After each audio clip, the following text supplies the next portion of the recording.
Hello, everybody, and welcome to the Target Zone Talks. We're here to talk about the absolute meltdown that's happening, obviously, in the world of Doctor Who and obviously in the wider world because of recent events with Donald Trump being sworn in as the 47th President of the United States. And as you can imagine, RTD's had a little bit of a meltdown on Instagram. Has even told people to fuck off. Just repeating his words. He's actually told people to fuck off. We also have the fake fans and the frauds in the fandom also kicking up a stink about Donald Trump. People going as far as to say, if you support him, unfollow me and all of this nonsense. Some people out there actually can't afford for people to unfollow them because like nobody actually listens to them. But be no big loss. But Georgia Tennant also has come out and condemned Trump's actions in relation to gender ideology. Trump's government is only recognising male and female. Anything else is going to be discounted. And because of that, apparently now people that are trans are being erased. They're not being erased. The bottom line is that these people need the proper help. And, the left have supported the delusions long enough and have caused great damage. But I'm not surprised that there are people within the Doctor Who fandom and connected with Doctor Who because, as you know yourself, RTD has used their show to push the transgender ideology on young fans of the show and the rest of us. And because of that, the show's ratings have completely nosedived. No matter what people say, people can spin all they want. The ratings are not what they should be for this great show. But to see the fake fans and the frauds out there absolutely lose the plot because of what's transpired, it just goes to show how toxic our Doctor Who fandom truly is. And of course, we've got people obviously with big accounts in the UK that are part of the Doctor Who fandom who have been very supportive of Labour and their government and what they've been doing. And now we've seen what's transpired there. These people always seem on the left, always seem to follow people that end up being total scumbags. And I'm not actually surprised, but people need to get over it. There's 4 years of this man, and you need to get over that fact, and you need to get on with it. The bottom line is the reason why RTD, Georgia Tennant, and many others are worried in the UK and beyond is because they know once something happens in America, it seems to spread all over European countries. So this is why they're worried, because there is now going to be a full-blown pushback on all of this nonsense, and rightly so. The only thing I would say to people out there is just remember there's a lot of victims in relation to this. Now, as you know, on this channel over the years, I have covered this topic. So much so that Ben Cook and Crystal D and others who worked for the BBC at the time when Jodie Whittaker was the doctor publicly attacked me and publicly tried to get the mob to cancel me because of my opinions on transgenderism in children. I says, look, I've always said this, and I'll repeat again for any fucking lunatic that's listening, right? If you're a grown-ass adult, if you want to change gender, you go ahead and knock yourself out. But that doesn't give you the right to force your beliefs and your ideology on other people, especially children. Especially children. And a lot of these activists, a lot of these mouthpieces in the Doctor Who fandom have pushed puberty blockers. They've pushed all of this ideology in the fandom. And now we've got RTD who has been pushing it in Doctor Who. And this is why he is going mad. Because as I said, whatever happens in America does seem to affect the world. And this will trickle down to the all over Europe and in every country that this affects. And that's what they're worried about now. So for the first time ever, these people have been put on the back foot. Now, RTD and others have made it clear that the fight is on, and bring it on, and all of this nonsense. Listen, these are going to be defeated within 6 months, right? So shut the fuck, okay? And RTD, in fairness, with the way that you've written the show since you've came back, that's what you should be actually concentrating on right now, because the future of Doctor Who still hasn't been publicly made official. So, the last thing that RTD needs to be doing is telling people to fuck off on his Instagram account. But remember, this man has previous. He's also attacked a friend of ours, a friend of the channels, a friend of ours here. All of you know him. Jack, he told him to fuck off as well, right? He has previous, this man, okay? Georgia Tennant also sprouting her usual nonsense, right? Coming out, all this crap about our kids are not going to be erased and all of this. Listen for a minute, and I'm going to say it out straight. What's been happening to children these last couple of years is a crime against humanity. So when I hear a little mouthpiece toe rag like you speak up, right? Basically, my response to you is shut the fuck up, right? And the same with RTD, you need to shut the fuck up as well. Who the hell do you think you are, forcing your ideology on the rest of us? Okay, we do not transcribe to this nonsense, right? And you're brought in to write Doctor Who, a science fiction show, all right? That's your job, and you're not even doing that well, right? So you have some nerve and you have some cheek out there, your usual attitude, telling people to F off and all of this other nonsense. Anyway, here's the thing though. If I was Disney and BBC looking at this and looking at his behavior on Instagram, right? There has to be conversations had about RTD. I'm sorry, but I told you I wasn't going. I said it to everybody, and I don't care. By the way, the people out there, right, that have a problem with me discussing these things, I just want to say something to you, right, directly, right? I don't give a flying fuck, right? What if my opinions upset you, right? I said it. Until RTD is gone, I'm going to be very vocal on RTD, and I'm going to call him out. And I'm going to continue to call him out, right? He's a hack, right? He's a fraud. Yeah, he's absolutely destroyed this show that we love, right? He's pushed the ideology, which I believe is dangerous, and a lot of sane people out there believe is dangerous. Yeah. And because someone is being elected over across the pond, everybody is having a meltdown now. You all need to cop on. And to those people saying, people better stop following me, you want to cop on to yourselves as well. Right? I see people saying that, I've disowned my family and all of this nonsense. You've disowned your family. Do you know what should happen to you? Your family should get together and put you in a mental institution. That's what I'd fucking do. Acting the fucking tick. You told all of us 4 years ago that we needed to suck it up when Biden became president. Well, I'm going to say the same to you motherfuckers now. Suck it up. Right? And RTD, the last thing you need to be doing is commenting on American politics, by the way.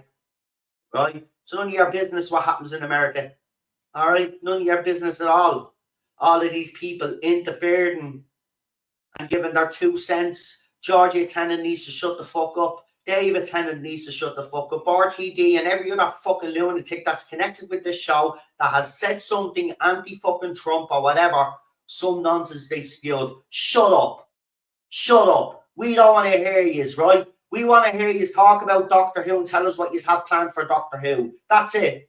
Right? We don't give a shit about your opinions about Donald Trump. Don't give a shit about your opinions about any other political fucking thing out there or movement. Right? Your job is to focus on Doctor Who, and you're not even doing that. And this is what I'd say to the BBC. Right? You've got a showrunner there, right, that's driven by ideology and driven by agenda. How can you think that that man can do a proper fucking job if he's distracted all the time? Right? If he's distracted all the time and he's letting his personal beliefs and emotions fucking intertwine with the show, then he is not fit to run this show. And I don't care who that upsets, right? And to the man babies out there that have a problem with what I have to say, stay in your own fucking lane.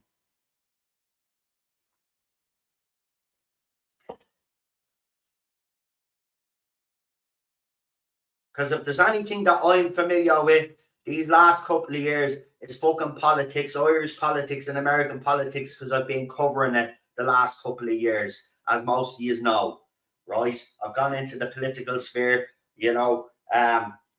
Some people out there would consider me a patriot. Some would say I'm an activist. I'm a man that doesn't want to see me country being fucking destroyed, right? That's the way I look at myself. But people see me as a patriot. Some people see me as a fucking, you know, an activist. It doesn't matter what you class me as, right? But I know the ins and outs of Irish politics, and I've been very keeping an eye. And listen, I've always been fascinated and interested in American politics anyway. Even before I met my wife, I always watched the primaries. I always watched the debates, and I always watched election night, even before I even married an American. Right? So American politics, you know, I've been interested in since, you know, obviously I was aware of when you're old enough to be aware of politics and you understand it, you know, and you know, I've seen the world just like a lot of us. We've all seen this world change so fucking much, man. I was watching. There's a program that we have here in Ireland. It's gone now. But it was called Reeling in the Years, right? And I watched the 1999 episode. And while I was watching and watching all the world events that were happening, but then watching the optimism as we were going into the 2000s, and I turned around and I turned to Sharon and I said, you know what? That was the last great time period that we had, the last great decade, the 90s, if you think about it, right? And forget about the Y2K stuff that everybody was panicking about. But I do remember coming up to New Year's Eve, you know, and the New Year 2000 coming in. Everybody was quite optimistic for the 2000s, and everybody you know, was excited. Sure, think about it. Within a year, 2001, 9/11 happened, and then the world completely changed. So, in my opinion, the 90s, 1999, maybe 2000 itself, was the last great decade that we had, and it's been shit ever since 9/11, right? And it's the truth, right? The world's gone to shit since that day. They always say in that documentary, the day that changed the world. It's exactly true. That's exactly what happened the day the world changed. And now we've got the society that we're living in today. This was all planned, folks. I know some people don't believe in all of these things and don't believe that things are connected, and this has been planned for a very long, long time. It has. And you know, the sooner people wake up to it, and I think that's what's happening. I think there's a youth awakening happening right now, and a lot more people are aware. And people like RTD, the Georgia Tennants and the David Tennants of the world, you know, they're going to eventually face a public backlash. They're going to eventually face consequences for all of their beliefs and their actions. For me, the consequence of that should be those people should lose their livelihoods and be locked up in prison. It's as simple as that. The damage that they have done to the youth with their ideology and their beliefs. You know, as I said, you know, we talk about crimes against humanity. You know, people talk about COVID and all of this. But as I've always said from the very beginning when I've covered this issue, the biggest crime against humanity is what they've done to our children. Right? What they've done to our children are the future. Like, do you know what I mean? That's the future, the lifeblood of this planet. And they've jeopardized that. And I'm not saying that and COVID are not crimes against humanity. COVID is crime against humanity as well. But I think people forget what's happening with this ideology is a crime against humanity. And anybody that supports it, in my opinion, is an absolute scumbag. I'm sorry, but they are. Right? You're promoting a mental illness, in my opinion. My opinion. Right? And it's an opinion actually shared by some doctors out there, but these doctors are too scared to actually speak up. And the ones that do speak up, right, well, shit always seems to happen to those doctors that do speak up. They either lose their livelihoods, they're accused of something, or they're silenced, right? People need to wake up to what's going on in the world, right? We've had whistleblowers throughout the years, but it's become a very dangerous occupation to be a whistleblower in the 2020s anyway. I can fucking tell you that. But seriously, RTD, in my opinion, needs to be focused on what he was brought in to do, and that's to make a good Doctor Who show. But he can't even do that. I would say to the BBC, and I'll say it again, how do you guys expect RTD to produce any good stories if he's driven by agenda and his own ideology, right? His agenda and ideology is not compatible with Doctor Who. Just like with Alex Kurtzman with Star Trek Discovery. All of the ideology that they pushed into that and all of the stuff that they rammed into that show, right, was not compatible with Star Trek. Okay? And that's why it failed, and that's why it was retconned. Okay? And these studios and these people that are making these decisions need to sit up and pay attention now. Right? These people are not there because they care about producing a great show. They're there and saying, right, what can we do within the framework of this Doctor Who show to push our ideology and to push our agenda?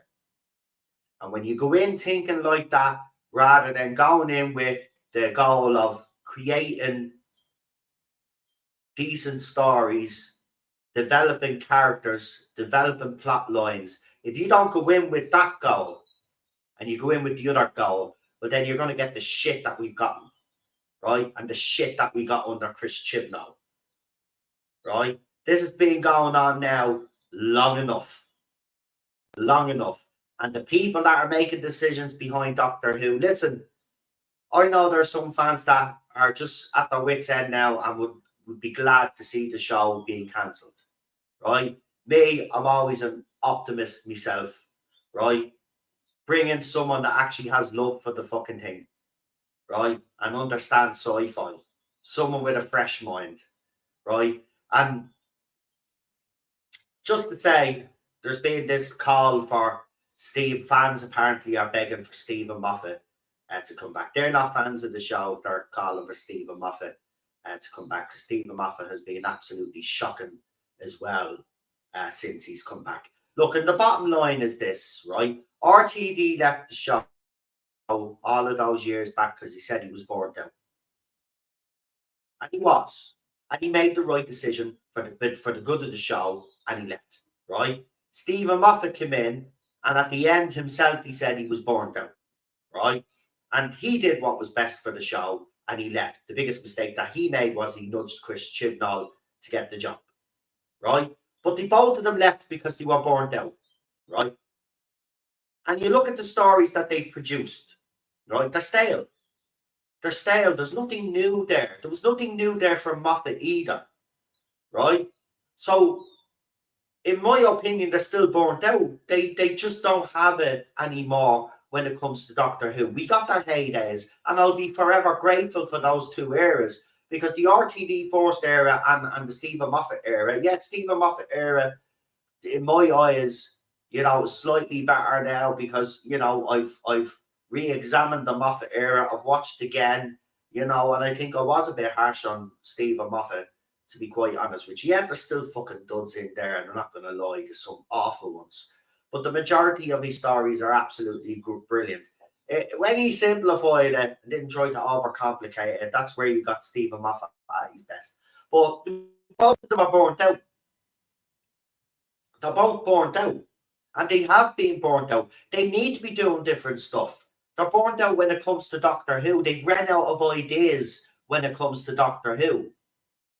Right? So it's I'm sorry, you need to bring someone. I hear, look at years ago, and I said this on the channel, I would have brought in Toby Whithouse or someone like that, or even Pete McTeague or anyone like that. But again, I'm going to say no to that. We need a fresh break. We need someone that's never worked on this show before at all, right? But knows science fiction, right? And knows of the show Doctor Who and has their ideas on how to move the show forward. That's what we need. We need someone fresh. Nobody that's worked on the show before, right? That's who we need. And it's a risk. Yes, it's a risk. And maybe that's where BBC are guilty.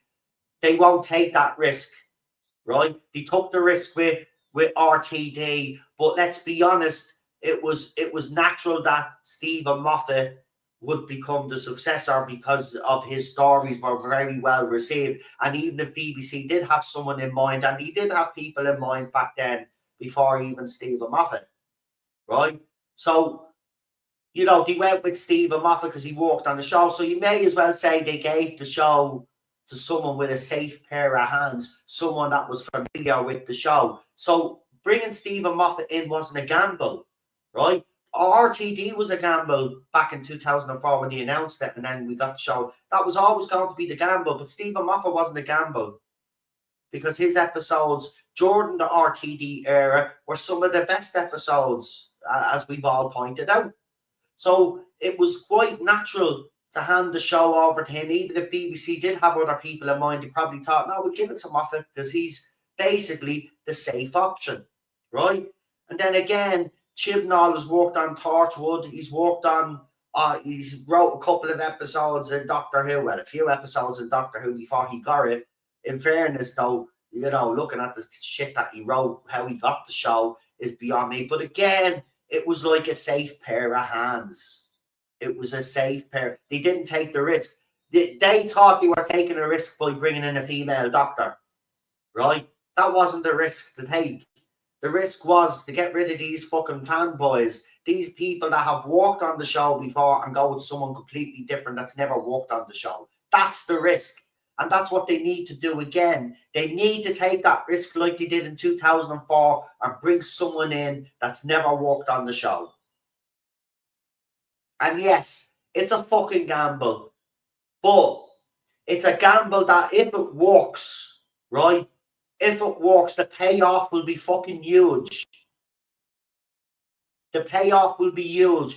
Because then what will happen is fans will see, yeah, it's going in a different direction. They like the person that's being brought in. They understand sci-fi. They understand the nooks and crannies of the show, and they're producing good stories and character development. Fans will eventually, not straight away. It'll take time, but fans will eventually, if they continue to write a consistently good show, those fans that have left this show behind may give it another go, or may even watch a couple of episodes out of curiosity. And you all know as Doctor Who fans, right?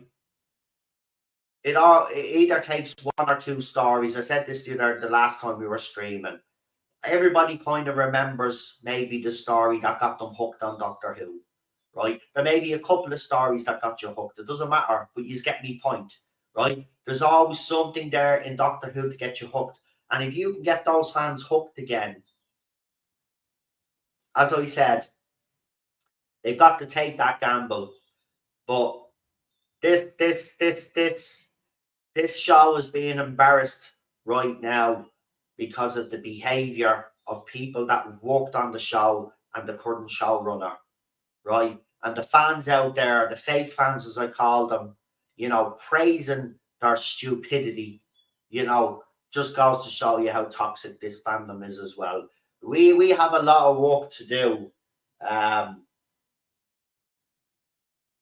in terms of, you know, keeping this in the limelight, calling all of this behavior out. And I would urge other channels out there, you know, it's time to start putting pressure on RTD. You know, it does work. You know, it worked during the Chris Chibnall era, and they had to come out with a couple of statements. You remember at one point it was getting so ridiculous with the statements. We were just waiting for the next statement to come out because they were so frequent, right? So, you know, everybody needs to start putting pressure now and pushing back against RTD. You know, there's people on Instagram that have called them out, and fair play to them, keep calling them out. And it doesn't matter if he tells you to F off or he gets, he's just showing how disgusting, right, and vile the left are, right? They call us all the names under the sun. You just want to take a look in the mirror, you hateful, bigoted fucking pieces of crap. All because someone in America's got elected, and because that fella has turned around and says there's only two genders and he's have lost, he's a shit. These are really are deluded fucking clowns. And BBC, seriously, man, whoever's making the decision on keeping RTD, listen, do the right thing by the fucking show at least, right? If you don't want to do the right thing by us, fine. Do the right thing by the fucking show and get rid of them, right? It's the only way that you're going to save Doctor Who now. You've got to get rid of him. And this delusion by people that he'll turn it around. He's not turning this around, folks. He's not turning this around. He's burned out. He's burned out. And listen, it's sad. It is sad because he's forced there. And listen, people say that's where the wokeness started and all of that. I don't necessarily agree with that with some fans out there, but they're entitled to their opinion, right? But for me, I do like the RTD's forced era. I do. It's what made me fall in love with Doctor Who all over again, right? It was a classic Who fan. Obviously, you know, there was the wilderness years, but I was delighted, like every Doctor Who fan, to see it on the screen again, even if it was a different sort of incarnation to what we knew Doctor Who to be, right? But it did something amazing. And then it followed it up with the Stephen Moffat era. And again, Stephen Moffat's era has its ups and downs, but I'm not going to, you know, dismiss those because, you know, the both of them are burnt out now. Both of them were burnt out when they were leaving, and they were right to leave. They should never have come back. The two of them should never have come back. And the people that are making the decision now, you have to look at this. You have to be honest with yourselves. If this carries on in the same vein, right, you will pull the plug. And it's not fair on the fans that still hope, right, and still want this show to continue. Because no matter what people say about me, right, I know the J-bots hate me guts, and there's others in the fandom that hate me guts. But the only reason why I've always been critical is because I want what's best for the show. I want the show to be the best version of it can be, you know. And these Stephen Moffat and RTD showed back in their heyday that this show can be good. And remember, during the Stephen Moffat era, that was the height of Doctor Who because it was coinciding with the 50th anniversary.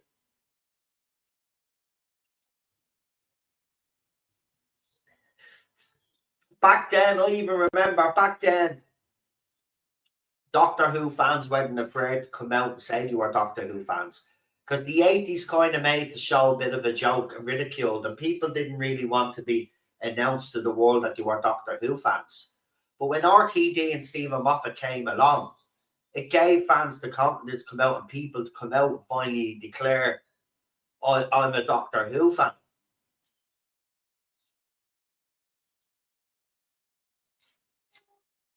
I always used to get slagged off when I was growing up about Doctor Who, but I didn't care. I loved it.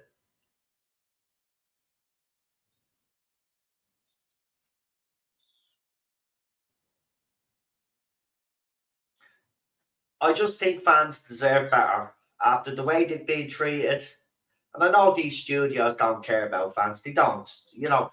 But what baffles me is they're there to make money, right? And I don't care what they say. And by the way, right, I know these fans out there spin it. Oh, well, Doctor Who's still making money. You're right, it is. But it's mostly classic era that's making the money, the classic merch and all of this, right? Okay. And the early era of New Who, right? The Stephen Moffat, the RTD Force era, and the Moffat era. All of that merch sells. The Jodie Whittaker merch is not selling, and it didn't even sell during the era. So if people are claiming that that merch is all of a sudden selling, it's not, right? It's not selling, right? And I can tell you now for a fact that the merch for this this new RTD era is not going to do well. Certain pieces of merch may do well, okay, but there'll be a lot of it that they'll bring out that won't. All right, but most of the money that was made in the early years. You know, when they put out the report that Doctor Who's finances kept the BBC whatever. BBC studios afloat with the amount of money it brings in and all that. Yeah, that's been over since the 2004 period when it was announced, and since then, right? It's not because of the era is just gone, the Chibnall and this era now, right? Is that? But this is how they spin it, and this is how they spin that the show's doing well. It's not doing well, right? And you need and the sooner you all come to terms with that, right? Then the quicker we can turn the pressure on the BBC to do right by this show. But fans have to be in unison. And I'm sick of saying it. I've been saying it for fucking, how long now am I doing this? Right? We're doing it a long time. But I've been saying it a long time that we need to be unified, and we need to put pressure on the BBC to get that fucking dictator off that show, and everybody associated with him as well. Right? Christopher Eccleston gave us an insight of what it's like to work for that man and to work behind the scenes, right? I used to be very critical on Christopher Eccleston, and I have publicly apologised on here several times. I misjudged that man. I always blamed that man for leaving, right? I thought he let us down, right? I just got it into me head, you know, because I was listening to, you know, the interviews he was doing, and he was saying, well, I did kind of 2 seasons in one if you go by the old format and all of this. And I thought he was very disrespectful and all of that. Now I know why. He was literally going around doing the press circuit, and they announced David Tennant without even fucking telling him, right? And no wonder that man's being bitter. And I misjudged him, and I misjudged him fucking badly, right? And I have apologised, and I'll say it again. I'm sorry for misjudging that man. And I am sorry, Christopher, if you're listening. I know you're not listening. But if you were listening, I just want to say I am sorry that I misjudged you. A lot of us in this fandom actually did. There was a few that didn't and saw right through RTD. And fair play to those people. But I was one of them blinded by the fact, because people don't realise, right? I go on about Peter Capaldi, you know, Tom Baker, and John Pertwee as being the Holy Trinity, right? They're my 3 doctors that I say are the Holy Trinity of playing the Doctor, right? But Christopher Eccleston's version of the Doctor, I don't know what it was with his Doctor, but when it came out, I got very emotionally attached to his Doctor. So when he left, to me, that was a betrayal. I fucking lost the plot, right? I was gutted. I'm not going to lie. I was absolutely gutted. And then when I saw, obviously we saw the regeneration, and then I saw Tennant, and I went, oh no, you have to get the guy from Casanova. Are you for fucking real? I was like, you're after replacing Christopher Eccleston with that. Of course, Tennant did prove in his first era, let's be honest, he proved a lot of people wrong, including myself. No matter what my personal opinions are on Tennant, right? His first era, he was a great Doctor. And I'm not going to fucking say any different now because I hate the man, right? But he was a good Doctor, right? But Eccleston, for me, I have to be honest, I never fully got over that. And that's why I was doing videos on him, as you know. I've done videos on him over the years, calling them out. But how wrong was I? But I can admit when I get something wrong, and I can apologise for it as well, because that's what a mature adult does. He was asked a question by a fan, what would it take for you to come back to Doctor Who? And he basically said, sack them all. Right? The current team that's there, right? Sack them all. That's all you need to know about how toxic those people are, right? And by the way, we already know this, and this is not to be denied because it's the fucking truth. We already know that there's been problems behind the scenes with this current era, right? So again, it seems to me since 2004, when the filming began back then, that the behaviour and the way they've carried on hasn't changed. You think it would, like 20 odd years later, these people would mature and act differently. But apparently now it's even worse than ever.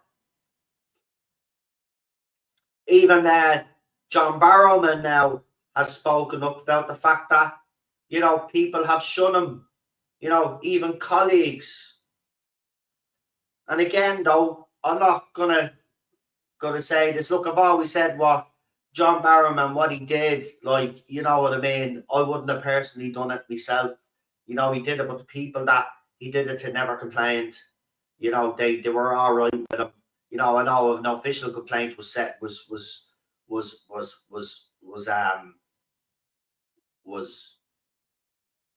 the complaint was forwarded to, what was it, Julie, wasn't it?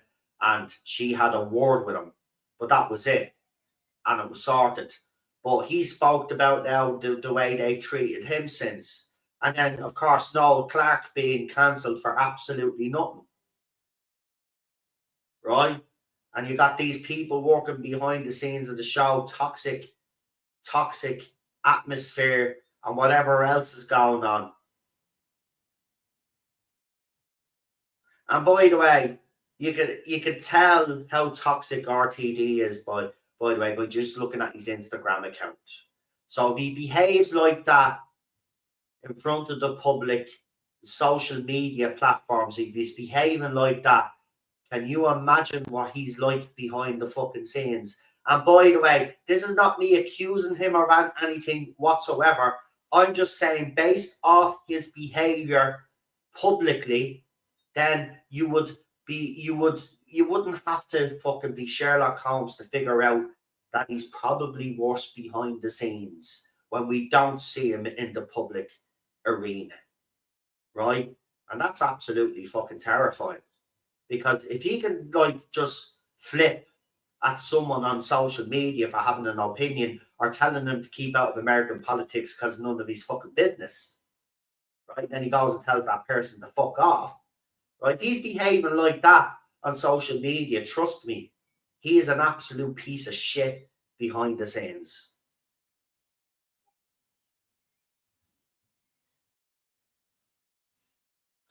And I'm telling you now, I haven't liked RTD's behaviour, right? The last straw for me was when he told someone that we all know to fuck off, and I haven't let that go. Actually, I still haven't let that go. That's annoyed me, and that brews inside me. You know, the fact I by the way, I put another song together. I wrote the lyrics as well, and there's a couple of lines in there where I discuss about him attacking fans and stuff like that. I didn't want to actually mention names of fans because sometimes with the AI, when you're writing the lyrics, it'll flag it if I put something in that I'm not supposed to put in. So then I have to go through all the lyrics again and see which lyrics I think might be problematic, right? Take them out and change the wording, right? And then generate and hope that I've sussed it. And if I don't, I have to keep going back until I get it right. People think the songs are easy to do, but they're not. I mean, you could put in this. I write the lyrics, right? You could do a custom thing where you just put in what you want the song to be about. But I try to write the lyrics myself, because the more you write the lyrics, then the more chance you have of the song being half decent. And if you haven't checked out some of my songs that I've put together, go and check them out, because there's a few bangers in there as well. There's a couple of rock tunes as well. I'm trying to do different genres, right? But you'll notice I'm a bit of a dance fanatic myself, so some of the songs are a bit dancey, right? I do like an odd ballad and an epic, a rock one the odd time. But I'm trying to do different genres for you as well. I even did a reggae one with the Sea Devils. But they're all there. So if people have been supporting them, someone has kept telling me to keep doing them, and I will be keep doing them anyway. It gives me, I'm enjoying putting some songs together, and when the AI gets it right, when I put the lyrics in and it actually gets it right, and I get the right, because I choose the genre. I choose what if I want it to be a ballad, if I want it to be a rock anthem, uh, things like that. So I'm actually getting better using it now. But as I said, the songs there, been putting them up, so check them out. It is. I did put a couple of Jody ones up, and I have to say the Jody one, where I have the little Jody emojis.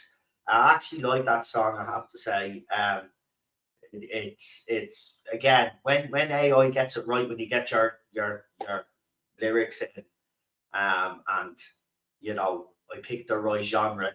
It just works, and I'm glad people are liking it.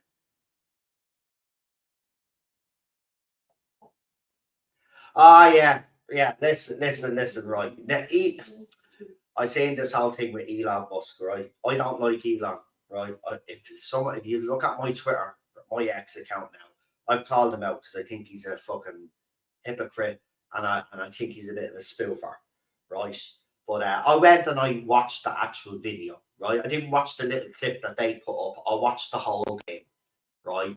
And it wasn't. Now I don't like the man, but that wasn't that salute that they're all saying, right? It's absolutely ridiculous. See, you can't call Trump that anymore. Someone said on X, which is absolutely true. So they're resorting to calling Elon now that. So it's pathetic. Listen, we're going to get this for the next 4 years, right? The left are going to do what the MAGA people did to the Biden supporters for the last 4 years. So you're going to get a lot of this nonsense. My advice is that if you do have an interaction with one of these people, just rip the piss out of them from now on. That's all you need to do, right? Because as soon as you rip the piss out of them, they get a nosebleed and they block you and all this, they have nothing to do with you. So just rip the piss. Just think of this as a 4 year fucking piss take, right? And what they don't realize is actually, because they think when Trump is gone, when he's out of office after this election, that like it's going to mysteriously go back to the Democrats. Not going back to the Democrats. It's going to be a Republican ticket for the next. I reckon they could go 12 years of Republican ticket if they keep doing the right things. Obviously, the Republicans can fuck up. Remember that, right? But if they do it right, then these lefties are going to be fucked for the next 8 to 12 years anyway. So like they actually think they're going to win in 4 years time. They're not winning. Democrats won't get voted. It won't be long enough time for the American people to forgive the Democrats for what they've done. So it's going to take a bit of time. So it's going to be a Republican ticket. 4 years from now, we'll find out if it's going to be JD Vance that's going to run for president or another Republican candidate. But it's not. Democrats are not getting anywhere near that next election. So, they're living in cuckoo land. So they've got 8 years of this at least. And then by that time, then you'll hope that most of them would have copped on because they'll see common sense, because you get 8 years of it, it's 8 years of normality, right? So then people slowly but surely then go back, because that's what the left have been doing for years. They've indoctrinated and slowly, gotten people immune to their ways. So same thing has to happen here now. But what we hope happens now, because it's happened in America now, that spreads all over the rest of Europe and all of our countries that are suffering right now. And hopefully then we can clear the swamp out in all of our countries. That's what we hope happens now with this election. That's why it was important that he get in. There's some people that still doubt him. I still have my doubts myself. As I said, he did break a lot of promises the first time around, and people have to acknowledge that he did. But if he follows through with everything that he said he's going to do, which I believe he will, because he want to leave his mark now. He want to leave that legacy. He is written in the history books no matter what. But it's what those history books say about him now. And I think these next 4 years for him personally are going to be very important to him. So hopefully that translates well and the American people can see benefit of that, and then the wider world can, because it can only be good. Because I mean, if it gets, trust me, if we've all been filled again, then God knows where we go in the next 4 years.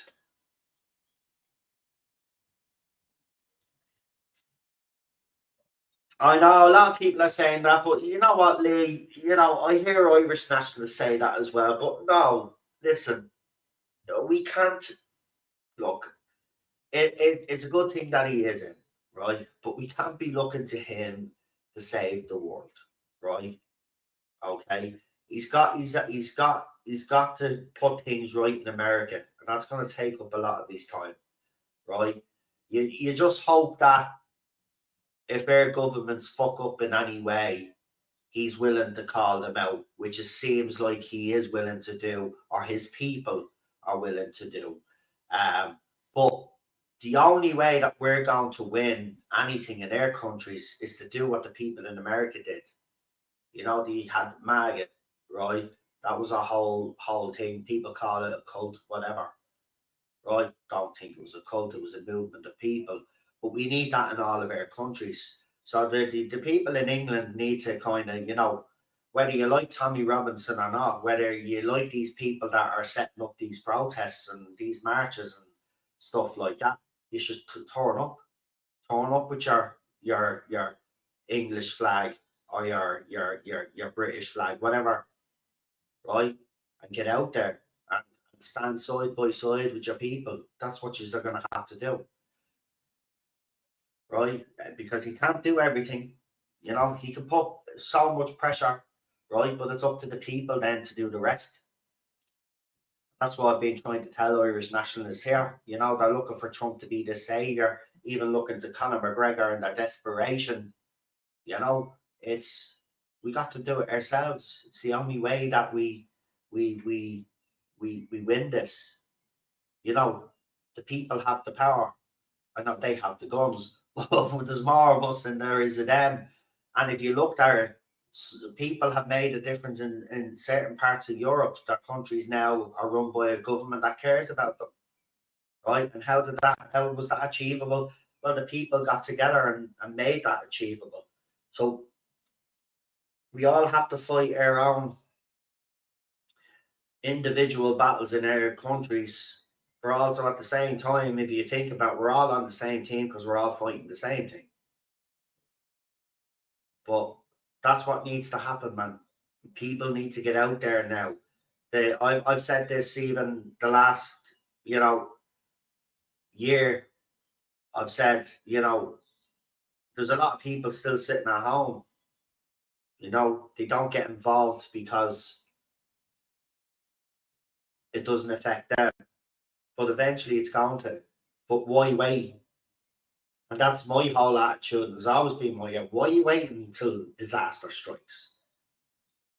You know, you see places in England and you know something's going to happen there. But why isn't that being done about it? Right? There's always outrage and anger after the fact. You know, you can prevent most of these things happening if you get out there on the fucking streets and, you know, put pressure on your government to fucking listen to you. I mean, the fact that your parliament, that they all voted not to have an investigation, an independent investigation or whatever it was, into the gangs, right? That should already tell you your government is gone, it's fallen, it's done. So it's up to the people now. You can't wait 5 years over there, just like we can't wait 5 years here, right? So as I said, my people here in my country have a decision to make. And it's the same in England. You just have that decision to make. You are further along than we are. You can't sit, nobody can sit on the fence with this topic anymore, right? Nobody can sit on the fence. And if you do, well, then, as far as I'm concerned, you're a fucking coward, right? There's even people in the Doctor Who fandom that never talk about politics that I've seen talk about politics on their X account, right? Never seen that. But you know what? When I see it, it makes me proud because do you know what that's showing me that people are waking up. But you know what's frustrating for me, and it might be frustrating for a lot of you out there. There's a lot of people that still won't fucking wake up, or they're taking their fucking time waking up. But that's why it's up to us that are awake to get that message out there. And listen, they're going to throw all the dirt at you. They're going to call you the N word, right? They're going to call you a racist. They're going to call you a white supremacist, right? They're going to call you every single name that the left have ever called you. They're going to call you. But remember, sticks and stones may break your bones, but the hurty words will never do any damage. That's my version of it, right? But it's true. The hurty. Listen, I should have known this if I had copped onto this a long time ago, half of the shit that happened to me in the Doctor Who fandom wouldn't have happened, right? But the bottom line is the hurty words. That's all they are, okay? And those words only have an impact if you allow them to have an impact, right? So that's the attitude you should have. The hurty words, they don't mean let them say whatever they fucking want. Do you want to call you all right, I am a racist. You want to call me a Nazi? All right, I am then. You want to call me a white supremacist? Okay, then I am then. Right, you can call me whatever name you want. Right, transphobic. He's homophobic. He's a sexist. He's a misogynistic. He's misogyny. He's a misogynistic pig. All of this crap. He's racist because he wants his people to remain the majority in his country. What fucking stupid. Do you know what? These people are fucking stupid. Do you want us to erase ourselves and be glad that we're erasing ourselves? Nope, not happening. Not happening. And that makes me a racist, fine, fair enough. Right? I just know not to cross the line and not let this go too far, you know, because the bottom line is it could go too far, and it has in some countries gone a little bit too far, where they're just everybody's on, you know, and everybody's a target. It's like, you know, we have to be very careful here now, right? Because it can tip either way. But the bottom line is, right, and I said this, I'll probably get into trouble on YouTube for this, but I'll say it out straight, right? Ireland is a white country, okay? So there is nothing wrong with Ireland being a white country. So I'd like to say to the people out there, why have you got a problem with Ireland being a white country? And then they tried to tell us that our ancestors, yeah, here's a new one now. This wasn't in the history books or the geography books when I was growing up, right? But apparently now, you know, our ancestors were black. And this is the nonsense that they throw out, like, to try and erase us. And you always notice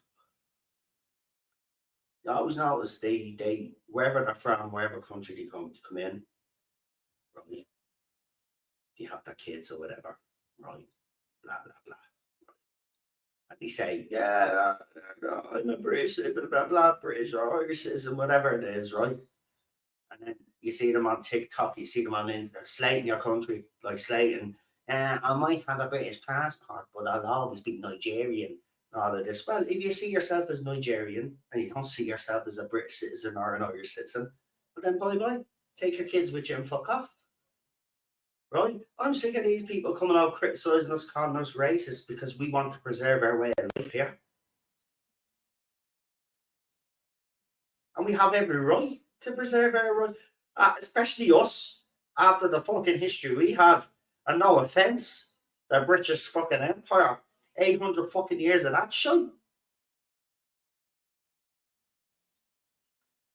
And these fuckers think we're going to roll over now and just like, okay, we fought for 800 years, so we're just going to let you come in and take whatever you want and call us whatever you want. And, you know, attack our religious beliefs and attack our society and this, that, and the other. Fuck you. Fuck you. No offense, but get the fucking boat and get out of here. Simple. You chose to come here. We didn't ask you to come here. And by the way, to all of these foreigners, because it's true, that enter politics, whether it's in the UK or it's in Ireland, you have no right to be interfering in politics in their country either. Right? Here's something, please. Right? Because I'm so interested in politics, why don't you just go to these individual countries where he's come from and try and make a change there politically? Now, see, he won't do that. He won't do that. He want to ship these problems in these countries to other countries out there. Sort his own shit out. Sort his own shit out. Right? You're not passionate about being Nigerian or Jamaican or wherever you're from. But then go over and help your fucking people so they don't have to be a burden on us. And take up their services. And take up their doctor appointments and their school places.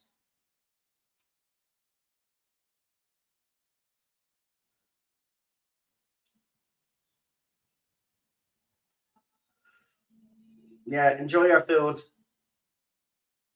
Thanks for popping in, buddy.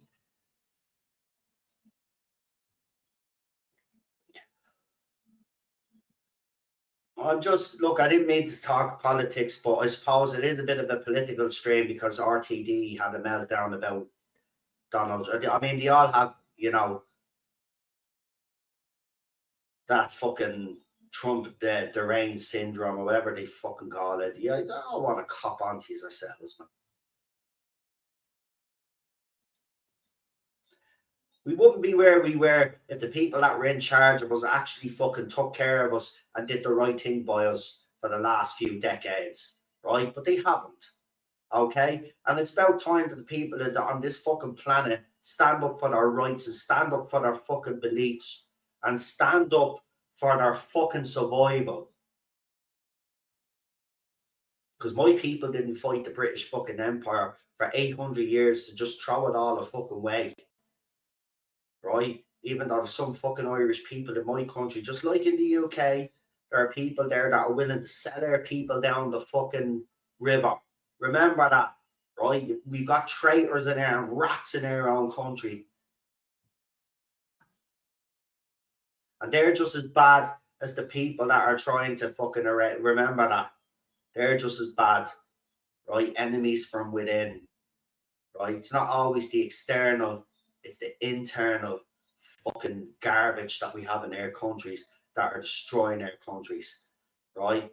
Even fucking embarrassed my country, right? Everybody around the world, right? And I don't listen, I try to keep out of this because I don't want to be getting involved. At the end of the day, I'll say it out straight, and this is no disrespect. I don't care what happens in the Middle East anymore, right? I'm sick in the teeth of hearing about it. Same with Israel, same with fucking Ukraine and Russia. I just don't want to hear it anymore.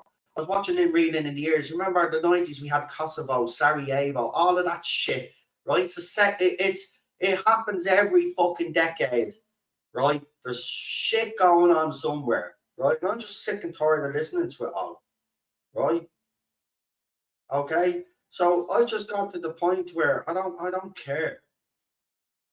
Right? I care what happens in my country. But you know what? I hate the fact that there are people out there thinking that my country and its people are a bunch of scumbags because of the radical left in this country. Right? As I said, there's a lot of Irish people, and I don't want anybody to get offended out there, but there's a lot of Irish people that absolutely don't give two fucks what happens anywhere else in the world. We just care about what happens in our country and the problems that we have and the issues that we need to solve in our country. Right? But because of our politicians, because of our president and the radical left going around with their fucking terrorist flags, everybody thinks that this country is full of scumbags. Right? That's what they've done. They've sullied the name of my country.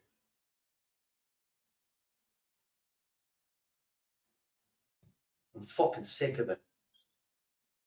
And that's why I'm out there fighting, right? And I want people to understand it's not, I don't want, I'm not abandoning you guys here, but in fairness, that this whole thing, this fight that I'm on has taken over a lot of my life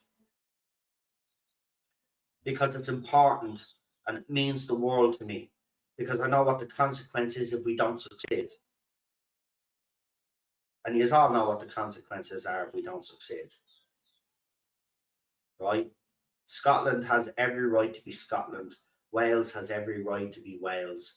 England has every right to be England. The Republic of Ireland has every right to be the Republic of Ireland. And every other country out there has the right to be their country.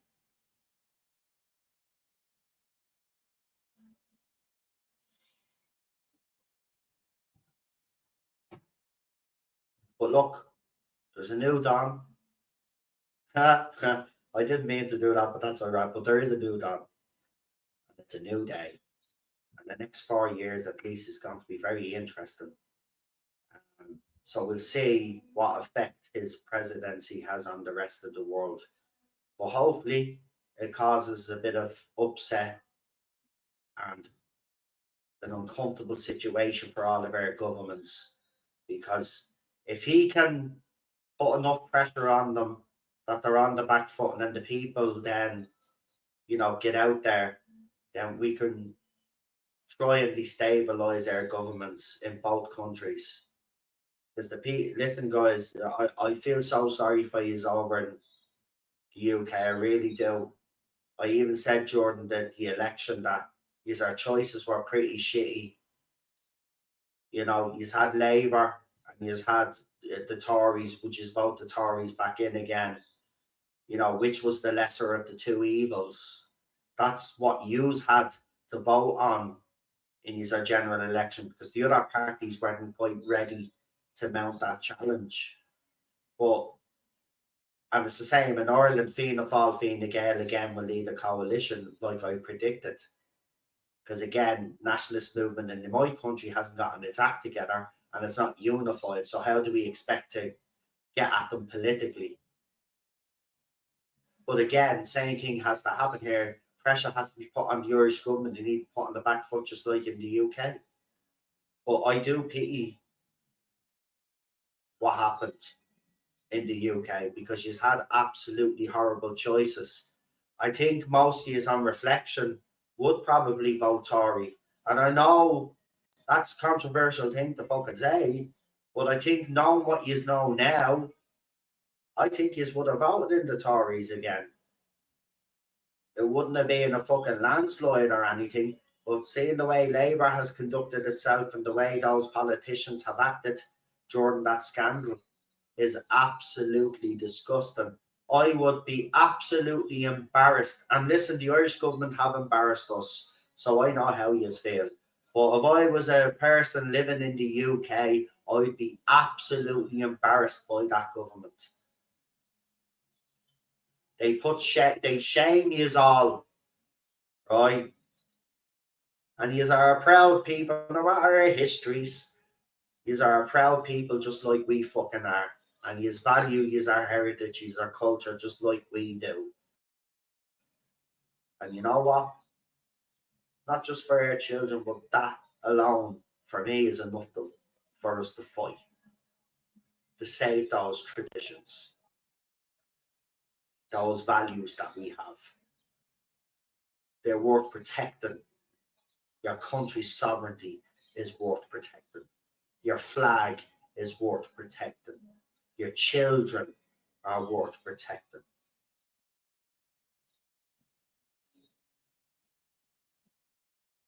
So screw RTD, screw Georgia Tennant and her husband.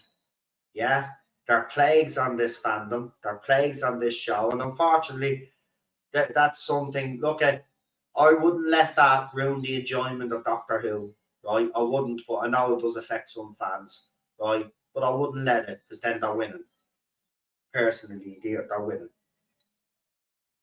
right? But remember, these people won't be always there, right? RTD won't be there always. He will go eventually.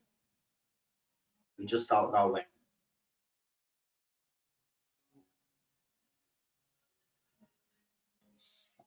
But that's the choice he's had in the UK. We had a similar choice here in Ireland. So we both got screwed over, guys. We both got screwed over, right? We were never getting out of this situation with those parties there, right? But look at, as I said, there's a lot of optimism. There's a bit of hope. So clutch onto that. And I mean it, clutch onto that, because that will give you strength moving forward. Because this is a fight. And it's the old fashioned one. It's the one that goes back centuries. Good versus evil. The original battle that mankind faced. Good versus evil. And that's what we're fighting here. We're fighting an evil. And in America, they've gotten rid of that evil. Now, can they keep that evil at bay and keep them out? Well, if they do, if Donald Trump does the right things, then Republicans are shoe in the next election. If he starts breaking promises and not delivering, then that leaves the door open for those scumbags to get back in. Right? But Americans tried to sort its shit. Now it's up to the rest of us to sort their countries out. And the people, as I said, anybody sitting on the fence, look, I've been a bit harsh calling you as cowards, right? I get very passionate about this. But you can't be sitting on the fence no longer. Okay? And you can't wait for it to have an effect on your community or have an effect, on family members or anything like that. Don't wait for it to get bad. You act now before. Listen, this is the way I look at it. When their children grow up, they're old enough, and they look back the next 20, 30 years, will they be proud of us, or will they be ashamed of us because we didn't do enough to protect them? And that should be motivation for anybody out there. Because remember, that's who we're doing it for. Right? We probably won't see, as I've said numerous occasions, probably won't see the fruition of what we're doing here today. But their kids, and maybe their kids will. And wouldn't that be something to leave behind?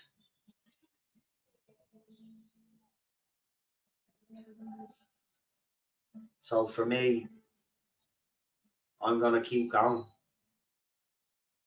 I'm going to keep fighting the best I can.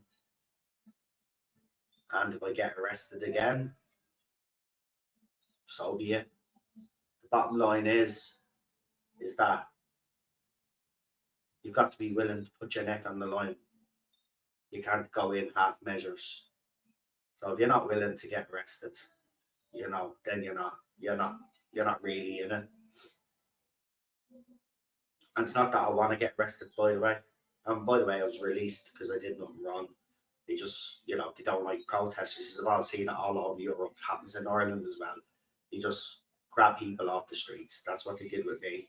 It took 5 of them to take me down. Then they kicked me when I was on the ground and then threw me in the back of the van. And while I was in the van, they put you in a little cage thing, and the walls were full of blood, where something nasty had happened. Dry blood. It was the most disgusting thing I've ever seen. And it was probably the worst thing that's ever happened to me, to be quite honest with you.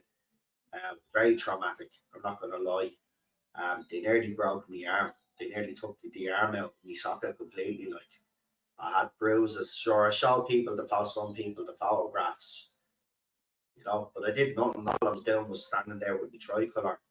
We're doing a live stream because we live stream everything.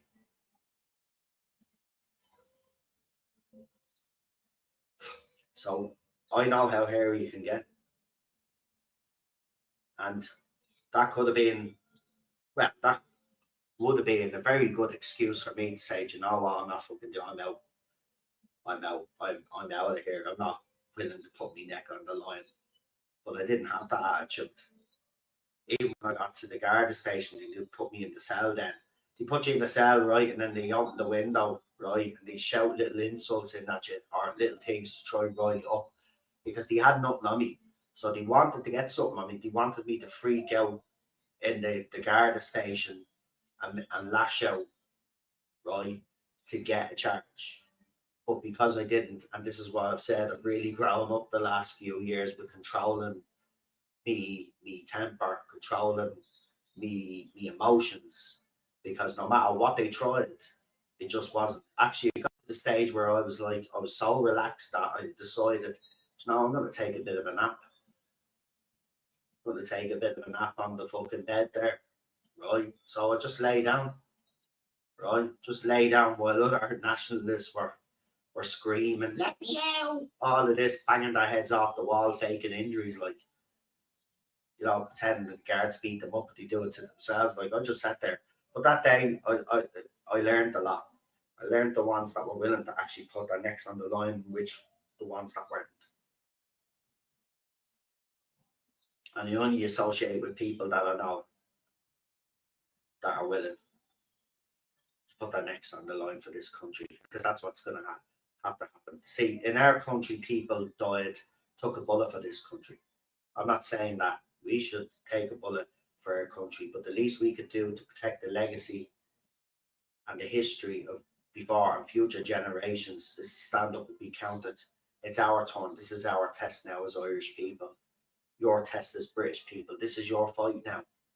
Right? Remember, your ancestors, your people fought as well for survival back in the day as well. These didn't just conquer empires or conquer countries, right? But the bottom line is that throughout our history of our countries, there's been people that have fought for us on their behalf. So we'd have the right to call ourselves Irish men. You'd have the right to call yourself Scottish, have the right to call yourself Welsh, have the right to call yourself English. So we owe them. Not just for our kids, but we owe them as well. This is our fight now. This is our test. And so far, I have to say, we're failing. We're failing. We're letting these people down. And it's not that, you know, some of us not out there doing stuff and not doing their bit. It's the fact that we don't. The people are not waking up fast enough. We don't have the numbers yet. See, the one thing about the left that you have to listen, I've learned a lot about the left and how they operate now, right? Because I've seen them in operation now, right? The thing about the left is, right, the biggest weapon that the left have is organization. It's not even about money anymore, right? It's organization, right? So you always notice, right? These idiots will call one of their little, you know, terrorist marches, right? Okay, and they'll be called the day before, and then thousands of people will show up, right? Well, how are they able to make that happen? They have transport set up, they have, you know, but they've already told each other, most of each other behind the scenes, that this was going to happen weeks in advance. They're just very clever on when they make the announcement. They always make the announcement the day before, right? Because it puts everybody off guard. Whereas over in this country, we've announced the bleeding protest, right? And it'll be like 2 weeks before the protest is because so it gives the state a chance then to set us up. It gives the left a chance to fucking organise. So that's their biggest way. They're very organised, right? And by the way, I'm just going to tell you something about a leftist, right? They will absolutely do anything to silence you, right? So if any of the leftists in the Doctor Who fandom got a hold of my address, not that I'd give a shit, right? They would have no hesitation in doxing me. And the left, that's a weapon that they use. I've even seen them, right, because it's happened in this country, ring employers up because people have turned up at a protest. Now, they've been told to fuck off because in Ireland, most employers are just like, what the fuck, fuck off. You fucking lunatic. Do you know what I mean? But that's what happens. So they're well organized. They have dossiers on people. Once they have, this is the thing as well though. Once they catch wind of you, or if you put up a post that generates a lot of attention, right? They're on you. They're watching you 24/7. Everything that you post, right? You'll notice some of my posts are bookmarked, right? That's because the left on X, they're bookmarking me posts and all. They even report some of them, right? And you know, I just don't give a fuck anymore, to be quite honest with you. So I don't care what they say. They're not going to stop me. But they've even like threatened people I know, and doxed people I know, right? So they will go to listen. My point is, they will sell their granny. They'll sell their granny if it meant they win. So when you're fighting someone like that, when you're fighting someone that will use absolutely anything in their power to destroy every fabric of your life, then you know you're dealing with a scumbag, right? And this is why my dislike for RTD has really, really, listen, he was always a lefty, but he was never this radical. And he wasn't. And I don't care what people say. Yes, he's always been a little bit controversial, but he's never been this radical. And I'm just, I'm just sick of it all. It's all bullshit, and I'm sick of the bullshit, and I'm tired of it. And Doctor Who fans should be, society should be, with everything that's going on in society. It's time now that everybody just fucking get up off their arses and do something about this, right? Get out onto the streets and fucking, demand that your government fucking stand down. Listen, I was at a protest, right? When it was the last protest that we got. I think it was, no, it was the second last protest before we couldn't get up anywhere near the Dáil, right? So that's Leinster House for anybody. That's government buildings in Ireland, right? So it's the second last protest, and I was there, and I could sense the atmosphere. It was the biggest. It was the biggest one that we'd had up until that point. I mean, the amount of people that turned up, I was blown away, right? Um, because I'd gone to all the others and I was disappointed every time with the numbers. I was saying there should be more here. But this particular protest, I don't know what it was, but more people showed up, right? And then this chant just went up, traitors out, get them out, right? It was on the news that it was on the news that night, man, right? They were fucking scared. They were scared in the Dáil. They were scared in government buildings. They were absolutely shitting a brick. They were coming out and doing their interviews, and their faces was white. They'd never experienced that like that before. It was like that was the day seriously. That was the day when I thought that there was real momentum with air movement. And then the next march, then at the Customs House, it was because then the biggest crowd turned out for that, and I was absolutely blown away. Um, but for the first time ever, I seen on those Irish politicians' faces that we had them rattled, right? And if we could just get more people behind us and more of this country behind us, and if we turned up outside Dáil, I'm telling you now, I'll tell you, wherever the Taoiseach is, it's Micheál Martin now, right? He'll be getting in his car, he'll be driving to the fucking Phoenix Park, and he'll be fucking saying, I'm out of here. I'm dissolving the government, right? These are cowards. These are cowards. Listen, Irish people in the past brought down Irish governments from mass protests, and I mean absolute proper mass protests, country fucking wide, but millions of people showing up in Dublin, right? We do that, I'm telling you, we rock the foundation of this fucking country.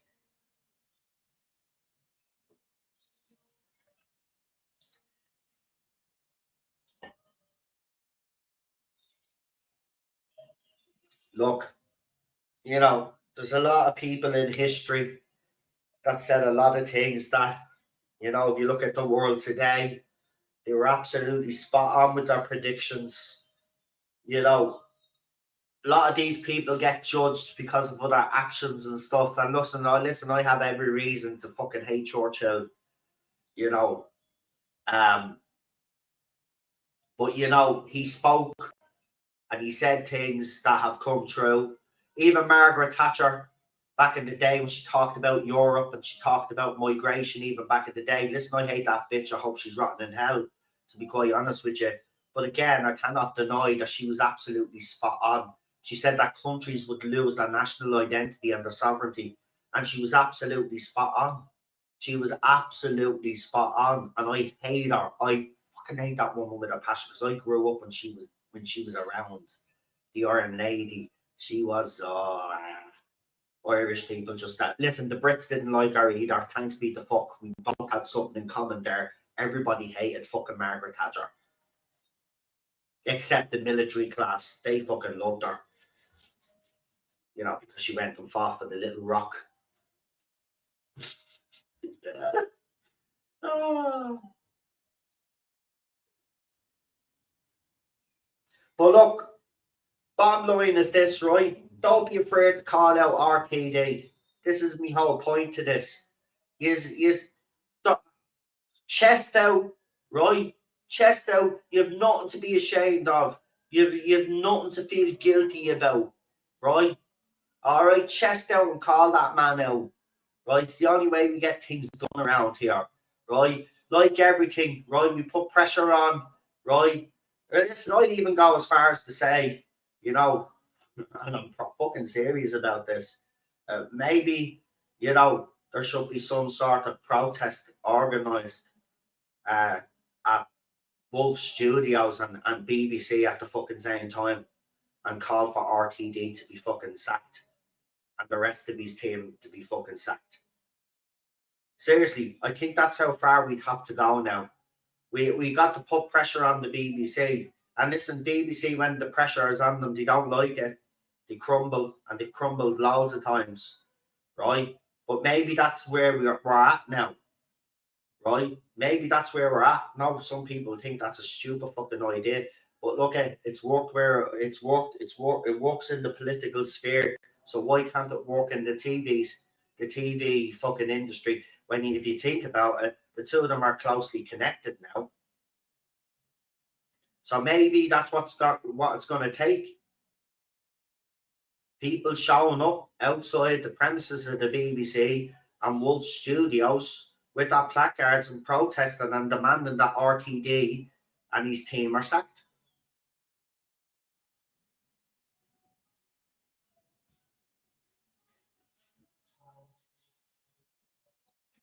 But again, I say that, and then I'm going to say this then.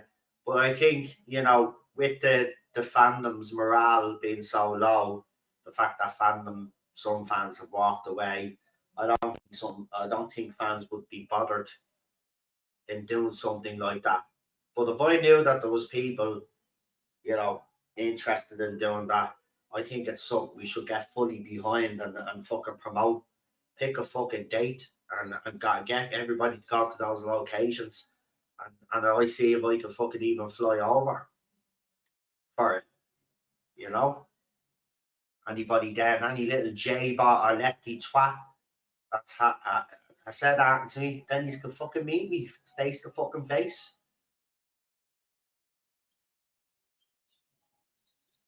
Because the difference between me and a lefty, and most of you in here and the lefty is that we're no cowards.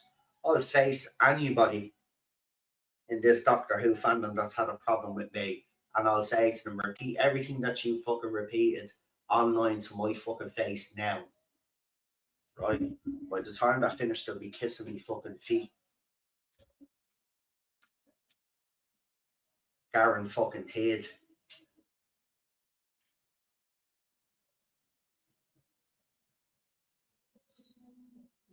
Anyway, I'll leave that with you. Let me know what you think. Do you think it's a viable Do you think it's viable to do? Do you think it's a good idea? Do you think it's a shit idea? If you think it's a shit idea, tell me you think it's a shit idea. I don't really care. I'm just throwing things out there. That's what I do. But if you want to change in this show, for the people that still want this show to go on, but want it to be the best version that it can be, you know, if you think that's something that's worth getting behind, let me know. You know, the bottom line is something has to happen. You know, if not showing up physically, if people want to, because remember, during the Chibs era, I got a lot of people. Remember, we put the BBC, what was it, the BBC press office email address up, if you remember, and we got everybody to send emails and complaints as well. We put the complaints form up as well for people to start putting in complaints about Doctor Who. And remember, as I said, during the Chibnall era, it actually worked because they had to come out with a statement, especially in regards to the cancer scene with Jodie Whittaker, if you remember that. And that was all because fans emailed in and complained about it. So they felt he had to come out with a statement, which didn't actually do any good because the statement basically was a big fuck you to the fans and people that suffered with cancer. They just didn't get it or give a shit. And then what made it even worse was there was scumbags in this fandom trying to defend that scene. And I'm sorry, I've had family members that have passed away because of cancer, right? And there's a lot of people in the chat at the time and people that I know that have been battling cancer, right? And I can tell you it was the most insensitive fucking scene that I've ever seen on Doctor Who, and it was absolutely fucking shocking and shameful. And the fact that the statement that they came out with wasn't actually an apology, really. It was like, well, we've offended anybody, but we really think so. But whatever it fucking was, they were defending it. So remember, you know, fan complaints do work.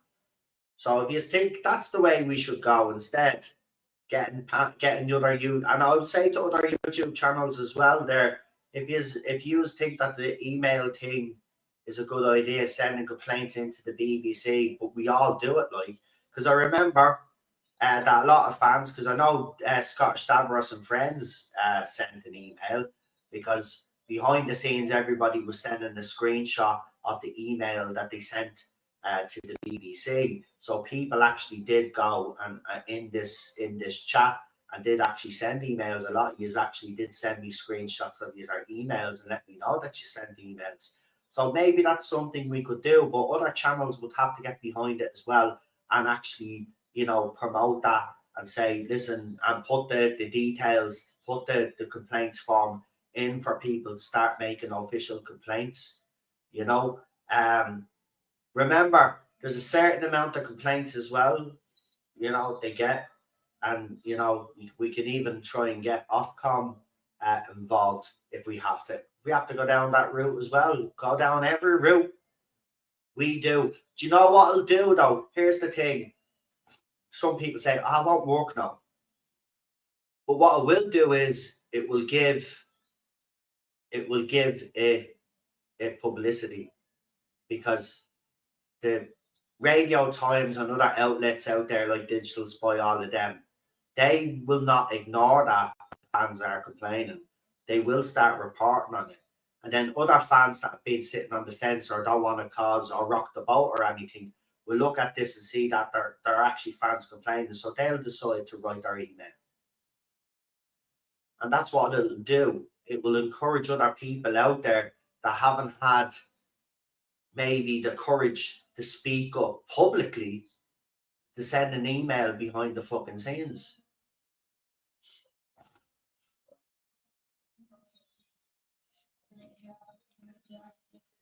I think there's more. Listen, if you look at the numbers, as Komodo said there, yeah, the numbers speak for themselves, right? 4 million or more have turned their backs on the show, right? If we could get some of those fans that have turned their back on the show to start writing emails, I'm not saying you'd get 4 million fans, because you wouldn't, right? You probably wouldn't even get 100,000, but that'd be deadly if you could. But if you could get some of those fans to write emails into the BBC complaining about Doctor Who, I mean, that's something that the BBC can't ignore. I'm just saying, it's something that the others can't ignore either. Again, you know, it's all well and good, all of us, and we've all been doing it, including myself. It's all well and good, us actually all, you know, coming on here complaining about the show and whatever. But if we're not actually doing anything about it, right? As I said, yeah, we do talk about it, we do highlight it, but we could be doing more. And this email thing could work. You know, it's worked in the past. But we need to be doing something proactive now, right? We have to be coming up with proactive ideas to actually start putting pressure on the BBC and pressure on RTD, or even to get him to, you know, I know this won't satisfy fans. It wouldn't satisfy me. He has to go. But if it was to change the way he looks at the fucking show, right? Obviously, damage is done's too late. He needs to go anyway. But I'm just saying, if it made him even change course, like it did with RTD, with Chibnall, then that's a little victory. It's a little acknowledgement. And remember the fact that Chris Chibnall did change direction after the fourth season of Jodie Whittaker's, and then the second season was more of what we thought Doctor Who was, even though the stories were still pub, but it resembled more Doctor Who than the fourth season did. So he course corrected as well, bringing in the old villains as well. Because remember, he made the whole spiel, I'm not bringing back this, that, and the other, and he ended up bringing them back in desperation. And of course, then he seemed to have this love affair with the Daleks all the time, because that was the one classic monster villain that he just couldn't help not bring back. He just kept bringing it back and back and back and back and back.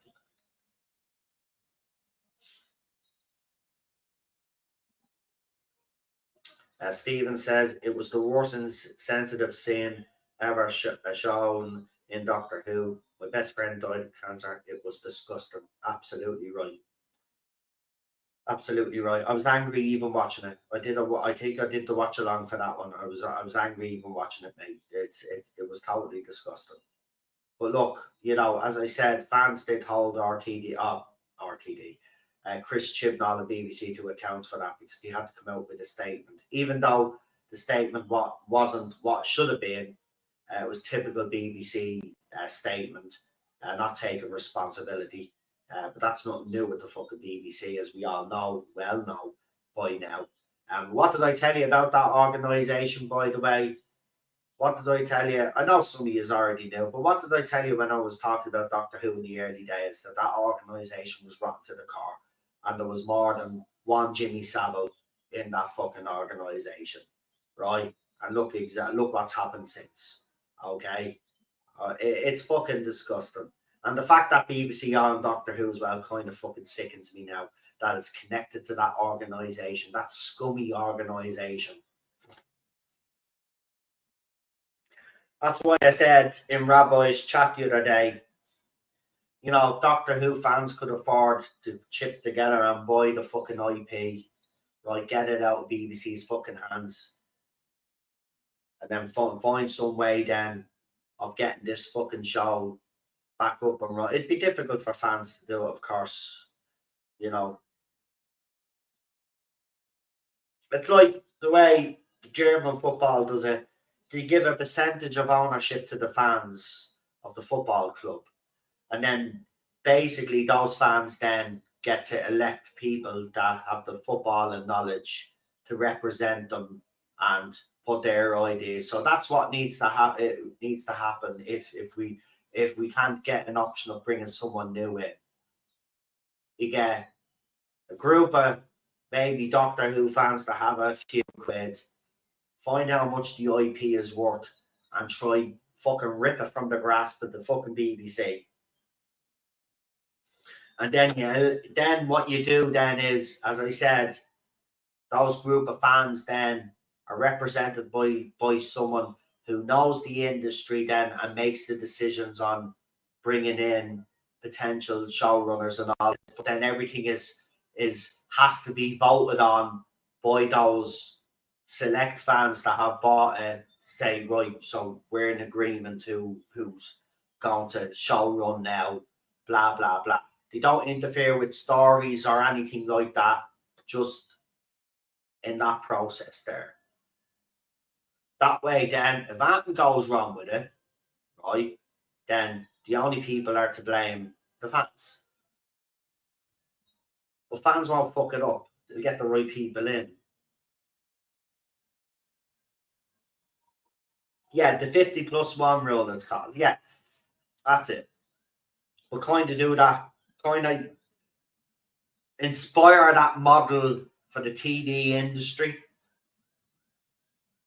Something similar, not obviously exactly the way it is, because it wouldn't work that way, but you know what I was talking about, Daniel, anyway, so thank you for that. At least I'm not saying the rest of you don't understand, but Daniel knows what I'm trying to actually say, so that's good enough for me. So yeah, look, that's what we need to do in this fandom now. So I know some of you have had stuff and knocked out you for a few years. You probably don't have the will to give a little bit more energy to this. But I'll just say this, it'll probably be the last time that we'll have to actually, do something like this, because if it goes pear-shaped, then more than likely, then, whether a decision is made on the show or not right now, obviously we know there's a decision to be made this year. So say they did go and do another season, okay? It's not going to go past that third season, I don't think, if it continues in the same vein. So, it could be the last time that we all give it one last blast and try and unseat RTD and get them out of there and BBC then take that risk that I spoke about earlier. We got to bring someone in it's not being connected with the show since it came back on air. Simple as that. And as I said, bringing RTD in the first time was a risk, but bringing Moffat in wasn't a risk, because for the simple fact is he had written episodes for RTD's era. So even if BBC were looking at other candidates, Moffat was a safe option because he worked on the show and had a little bit of experience on it, right? And then Chris Chibnall wrote a few episodes, and then he wrote episodes for Torchwood as well. So again, to me, that was a bit of a safe appointment. But they tried to make it that, well, it's a risk hiring Chris Chibnall because he's bringing in a female doctor. But that's what the BBC thought the risk was, bringing in a female doctor. And it's a risk that didn't pay off. Let's be honest, it didn't pay off. In fairness, one thing that Jodie probably can be proud of is the fact that her episodes, the ratings of them, are doing way better than what we're getting now. So for fans that are defending RTD now and saying that the ratings are fine, you were giving out to us when we were saying the ratings were shit under Jodie Whittaker. What's changed? Why have you changed our tune? Right? Okay, compared to what's happening now, Jodie's ratings are actually great if you compare it to what we're getting now. And even then, we're saying those ratings are bad, which they are. If you compare it to other eras, they're bad. So this show's been on a decline for a long time. But the thing about it is now it's like we all thought it had fallen off the cliff under Chips. Well, no, that wasn't the case. Now it's fallen off a cliff properly under RTD, and nothing's going to change. So RTD said no one tells him what to do with writing Doctor Who. Well, it's about time we all told him. He has wrecked the show, and if he wants the fans and public back, he has to course correct, or it's dead. I absolutely agree with you, but I think it's too late for an RTD redemption. I'll go back to the point that I said earlier on. He left the show originally because he was burnt out. He should have stayed away from the show because he's still burnt out. You look at the shit that he's produced, it's the same old, it's just repackaged. Right? It's no new shit, right? Same shit we've seen before for RTD. Same with Moffat. with his cleverness in the episodes, you know, trying to bring the bit of the clever. We've seen it all before.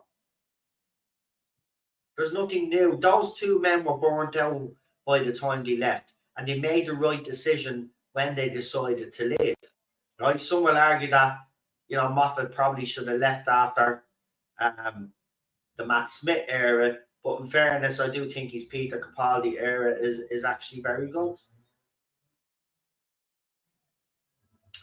Happy New Year, yeah. I hope you guys are doing. Yeah, we're doing well. We're doing well. Thanks for asking. Really appreciate it.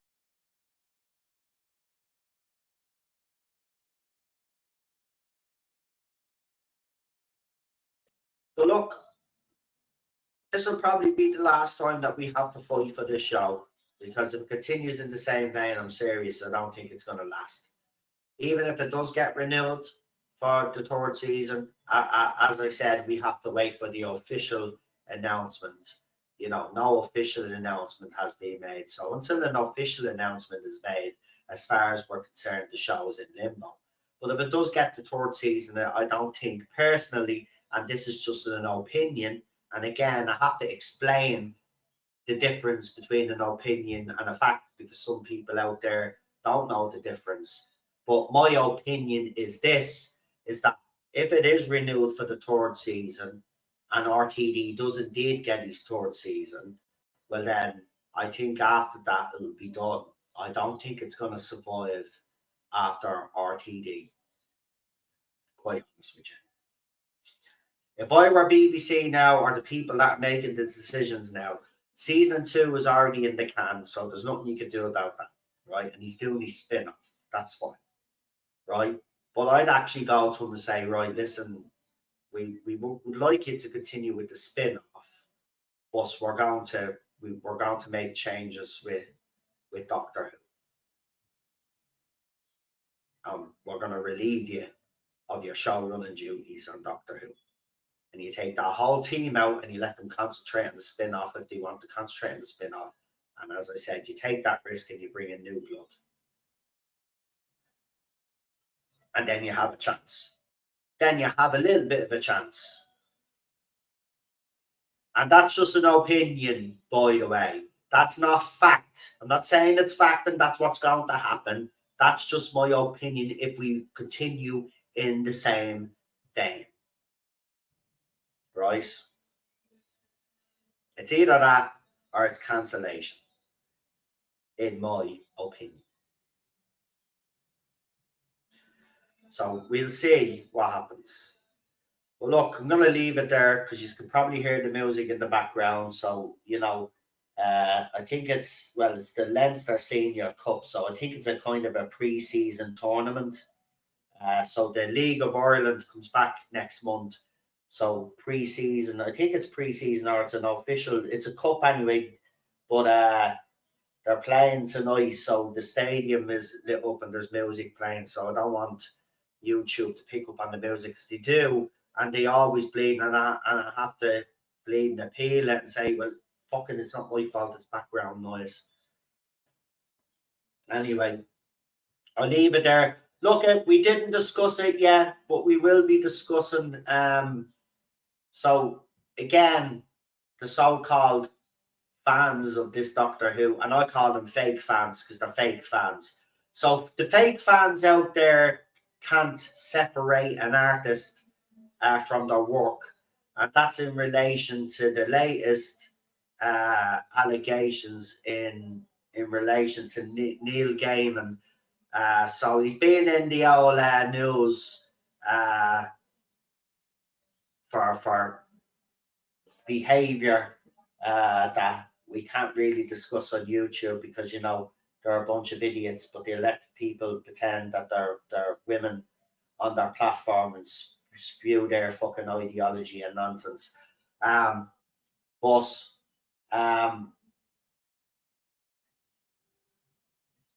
what was I going to say?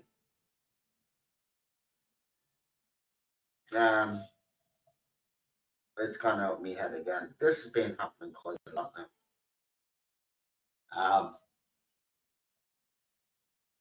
Oh yeah.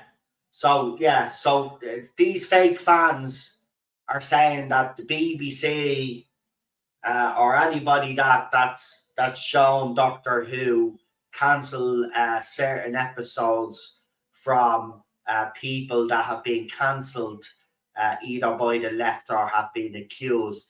So any episodes with John Barrowman, any episodes with Noel Clarke, and any episodes that have been written by Neil Gaiman, these fake fans want removed because they can't separate the artist and his work.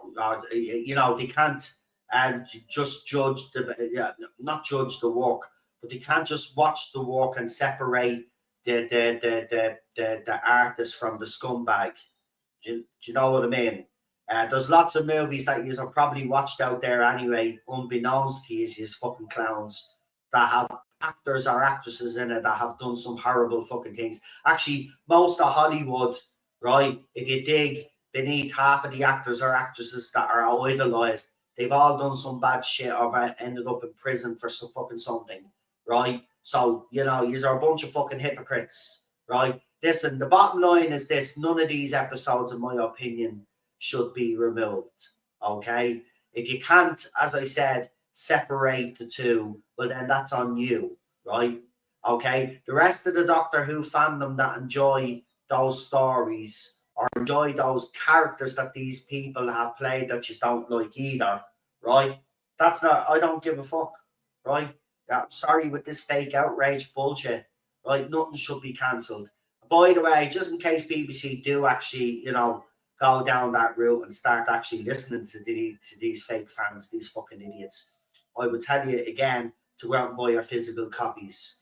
As I said, I've got all the New Who anyway, so it doesn't make a difference to me what BBC do. Like if they do decide to remove them, doesn't matter. I have them on DVD, so who gives a shit, right? But this is the thing: they're letting these fake fans again dictate what the rest of us are allowed watch and not watch, or allowed enjoy and not enjoy. And who the fuck do they think they are, right? So the bottom line is, I'm not condoning any behavior. Nobody is. But I can separate the vile human being, right, and see the work at face value, right? I mean, your opinion has changed on that because previously, I wouldn't watch it if someone was a fucking scumbag, and you know that. But you got to be mature about these things. If you can't separate the two, then that's on you. Simple as that. The bottom line is that they're works of art. That's what this medium is. It's an artistry, right?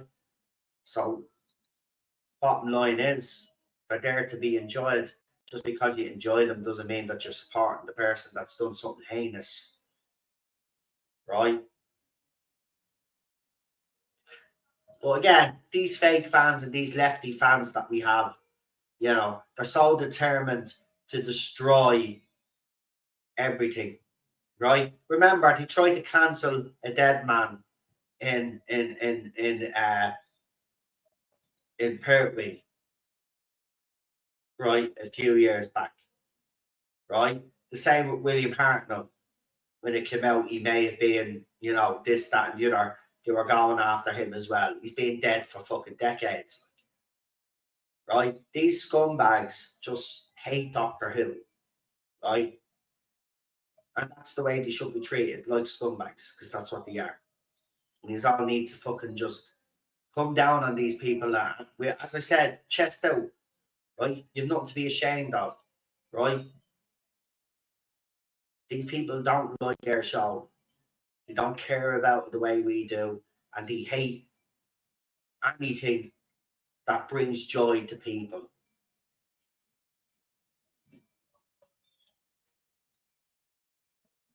The classic era is still going strong and always will. That's the thing. Any money that this show is actually making is driven mostly by the classic era anyway, right? And these fake fans will say that that's not the case. It is the case, and it always has been the case, right? And it'll continue to be the case, right? Until the BBC or whoever is making the decisions about this show cops the fuck on. and does the right thing for a change. This show, you know what? We said this for loads of times. This show is a golden goose waiting to happen. And you know what? The people behind it are just fucking idiots. You know, they're all about making money, but yet they seem to want to lose money.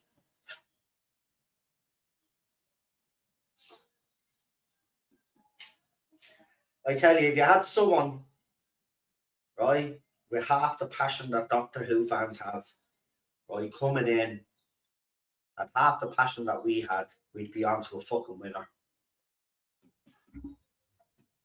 That's all we want. We want passion.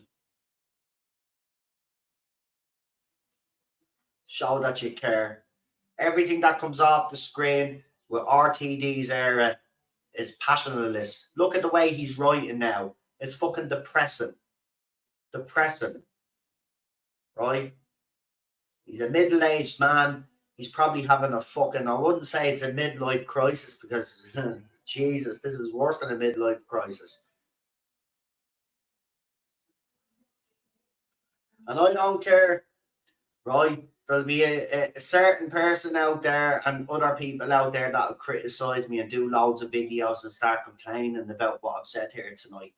The bottom line is, as far as I'm concerned, people like that are facilitators, right? Okay? You all claim that you want Doctor Who to be around for a long time and you want it to be, and you claim it's successful when it's not. But you say that you want it to be successful, but the only way it's going to be successful is if you actually stand up and start speaking out, right? Because only then will BBC or whoever's behind it make the right decisions. We got to start putting pressure, as I said. So let's do that moving forward. I'll probably be back tomorrow because, as I said, I want to try bring on a panel for that discussion on these episodes and, you know, the problematic people that have been behind writing them. And then obviously talk about, because obviously Noel Clarke has been accused of stuff, but again, he was never charged and nothing ever came of that because he's an innocent man. And as for John Barrowman, yeah, his behaviour might have been slightly inappropriate, but at the time, the people around him, you know, they understood the man, they understood what he was all about. You know, he still did get reprimanded, of course, because rightly so, you would be reprimanded. But he told the line then apparently after that. So again, we need to talk about that. You know, these fans are calling for all of these episodes, even when Noel Clarke was accused of all of that stuff. They got all these audios. They tried to get all these audios taken down. And still think there's some available. And he did the same with John Barrowman then when all of that stuff came out. And they tried to get his audios cancelled. So they're trying to do the same with the show now. And are we going to sit by now as Doctor Who fans and allow that to happen? And this is the thing. We can't allow it to happen, right? So I know people are fed up and people have been in this fight for a long time and they've probably ran out of steam. But, like, we've got one more probably big fight left in us, guys, before this show is either canned or whatever. As I said, my opinion. You know, if it does get renewed for the third season, I reckon that'll be it. It'll probably go on hiatus or it will be cancelled for a while, whatever the case may be, but that's just an opinion. But that's what we're facing. So this could be the last time that we actually, you know, can be very vocal and push back on this. It might be the last time. So why not give it one more big push? See what happens. See what we can achieve this time. You know? And we can be a lot more prepared now, a lot more organised. Because look at it, if we decide to go with this email campaign and send complaints into the BBC, well, then I'm going to talk to all the other YouTubers that I know in the Doctor Who fandom. And I'm going to ask them to get behind it and to push it in the next stream and the next couple of streams at the end of their stream. Keep pushing it. Get that complaints form out there. Get people to write an email. Right? But we got to do something now.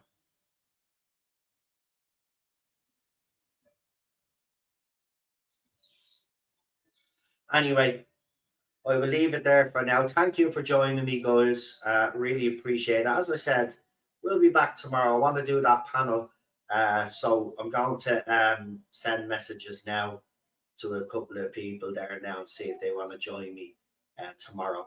And we will be back and we will be discussing that topic because it is an important topic. But again, if we allow it to happen, guys, this is another win for them. And you know, I'm sick of the left in this fandom, right? They don't dictate what fans can watch and what fans are not allowed to watch, right? So it's about time. Listen, I know it's been a long, hard journey, but we got to, right?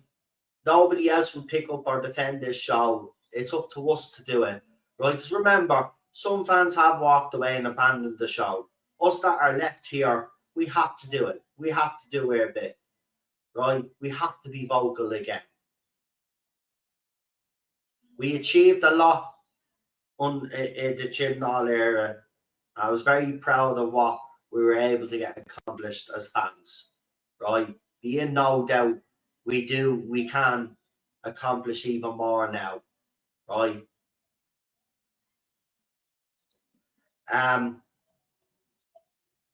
Right, the War Games colorized version. Okay, right.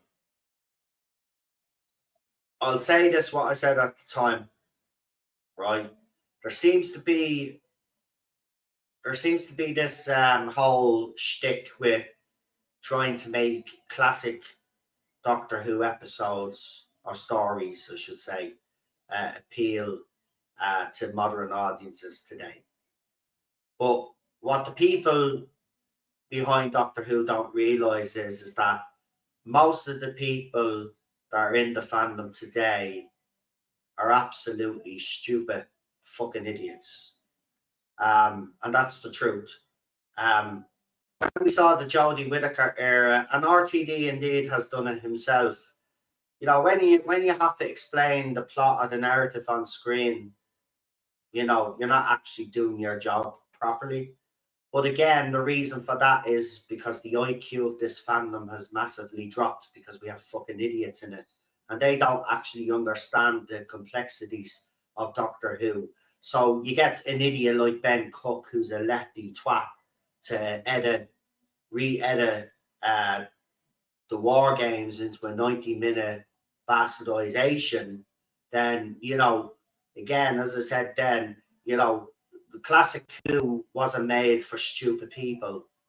And that's why it will never work or translate to the modern audience today. Because unfortunately, with RTD's writing and Chris Chibnall's writing beforehand, all they've attracted to this fandom is a bunch of fucking low IQ fucking idiots whose idea of excitement is seeing the Doctor kiss another woman if she's female, or see Shooty kiss another bloke. That's what gets them excited.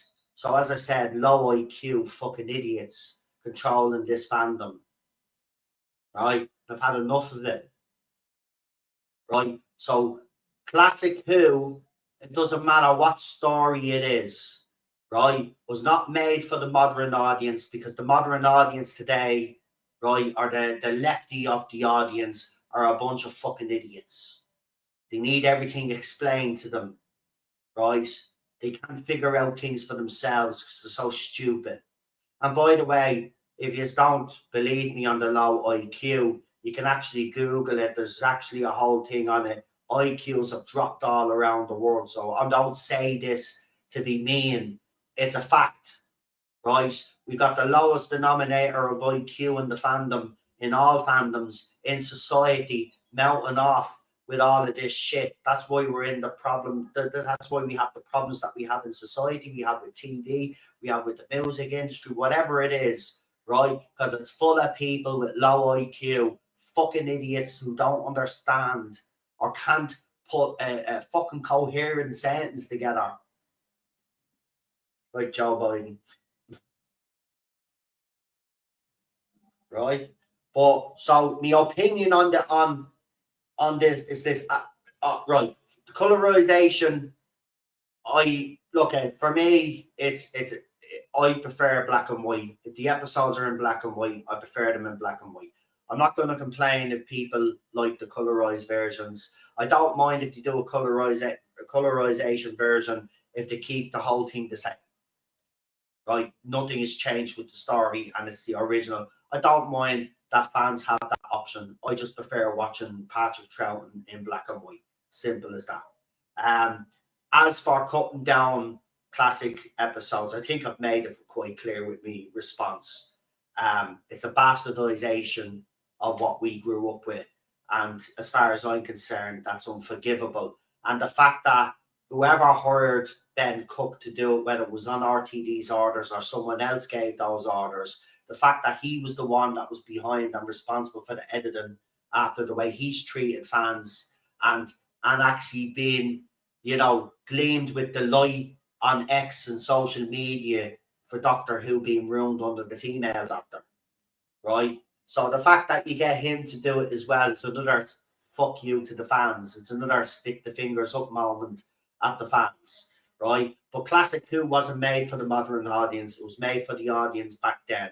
And to try and make it fit with the modern audience is a big mistake, in my opinion. You leave it alone. See, this is the thing as well. Again, it just shows the lack of creativity within the people that are running this show. If you have to go back and start, re-editing classic episodes because you think they're problematic or you think because audiences don't understand, well, then you have your priorities all wrong. Your priority should be on making the show success today. End the story. That's your job, right? But again, I'll go back and say to you again, go out and buy our physical copies. It's as simple as that, right? Go out and buy our physical copies. And I know Classic Who, certain areas, you're not going to get all the stories and all of that. But look, I'd even say buy the animations, right? I know some of the animation is fucking shite, but you get the choice of a colorized version or the black and white version as well. That I like that as well, but buy your fucking physical. That's the worst thing that happened when we went digital, right? I don't think people realized how much we'd missed physical media, right? Physical media was destroyed, right? But physical media is starting to come back. Even vinyl starting to come back, right? Vinyl has actually made a huge comeback in the last few years, actually, and continues to do so. So buy your physical copies. If you can afford, go to your charity. I'm telling you, man, the amount of Doctor Who stuff you find in charity shops, even in Ireland, man, is crazy. Right? Go to your charity shops, your Oxfams, all of that. Check the DVD section. And even if you have a story and you see another one for two or three quid, pick it up. And if you know a fan out there that's a fan but doesn't have it, you know what I mean? Arrange to fucking, help each other out.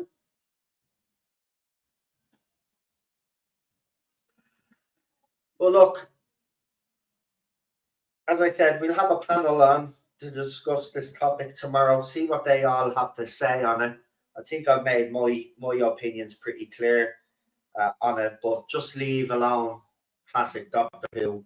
And I don't care how many people have been insulted tonight by what I've said. I've meant every word. These are absolute clowns as far as I'm concerned.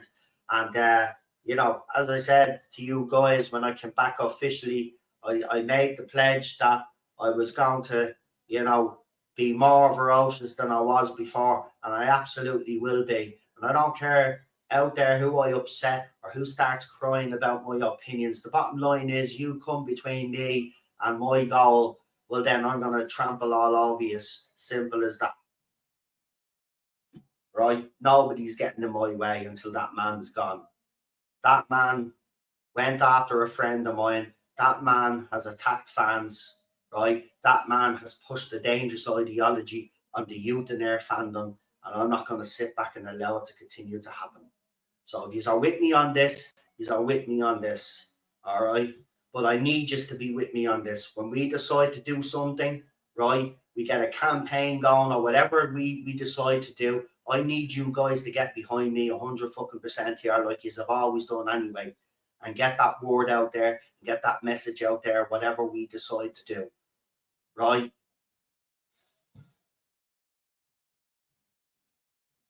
No, I agree with you. Do you know what? It's actually mad that you said that because I was talking to the missus, about that. When streaming came out, it was obviously a new way of watching TV, and I suppose we let the excitement of the whole streaming thing to get the better of us. But it is a con. You're absolutely right because you look at the different platforms, right? You got Prime now, you got Apple TV, you got Netflix, you got Disney Plus. Yeah, I don't know if Paramount Plus still exists or whatever. They either merge with each other and stuff like that. But the thing about it is, if we all have different tastes, of course, right? And I've always said this, we all have different tastes, so we like different shows, we like different, like, for example, I'm a huge fan of Star Trek Voyager, right? Now that is still, I'm watching Deep Space Nine, and I will admit this finally, because I've actually stuck with it this time, and I watched through, and I'm on the fifth series now, and it's absolutely fantastic. That is, people consider Deep Space Nine to be the best Trek ever made, TV show. I agree, right? But my favorite show is Star Trek Voyager, but that's not everybody's cup of tea, right? But my point is, we all have different tastes. So if you have different tastes, say you have a show on one streaming app that you want to watch, but there's another show that you really like, but it's on a different platform. And this is what I mean. They're charging too much now. You're actually paying, in some cases, for some households, they're probably nearly paying 500-600 quid a month, right? And that's not including the football apps as well to watch your football, by the way, right? But you got all of these different, like, it never cost that much when it was on normal TV, normal cable, if that's what you want to call it. You can't really call it cable TV nowadays, can you? But traditional TV. But I think now what's happened, people can see it's a con. It's become too expensive. People are actually, they're not renewing their contracts with these places, and people are just screaming out for television to produce something for them to get behind. Because remember, BBC will do the odd show and they'll get millions of viewers, like you literally get millions of viewers. So there's always been this narrative, especially with the Doctor Who fans, that defend this era, defend the Chibnall era. Their numbers are not doing well because streaming and all this bollocks that you get about the ratings.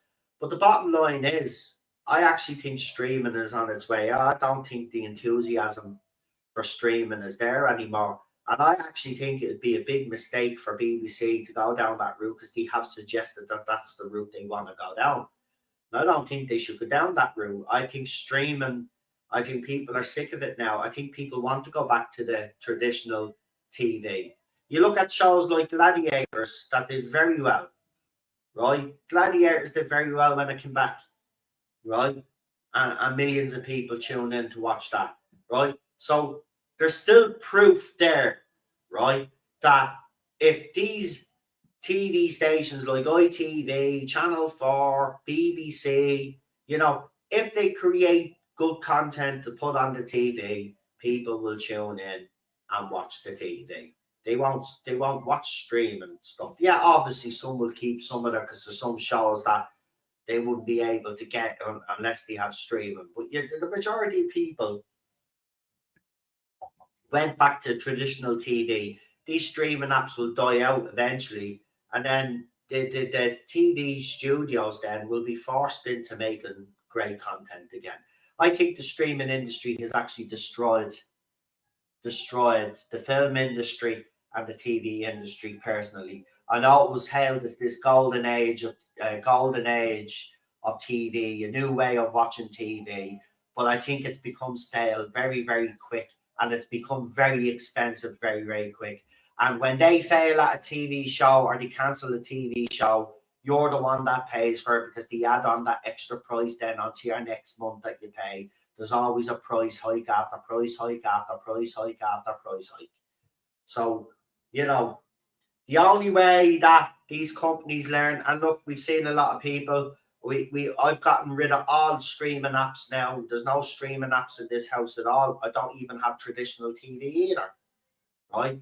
So I watch it on my PlayStation or on my computers, but no streaming apps, no nothing. Right, I watch YouTube quite a lot now. YouTube are actually putting full movies up there now, so I watch a lot of the movies on YouTube and all. Right, that's how I get my entertainment now.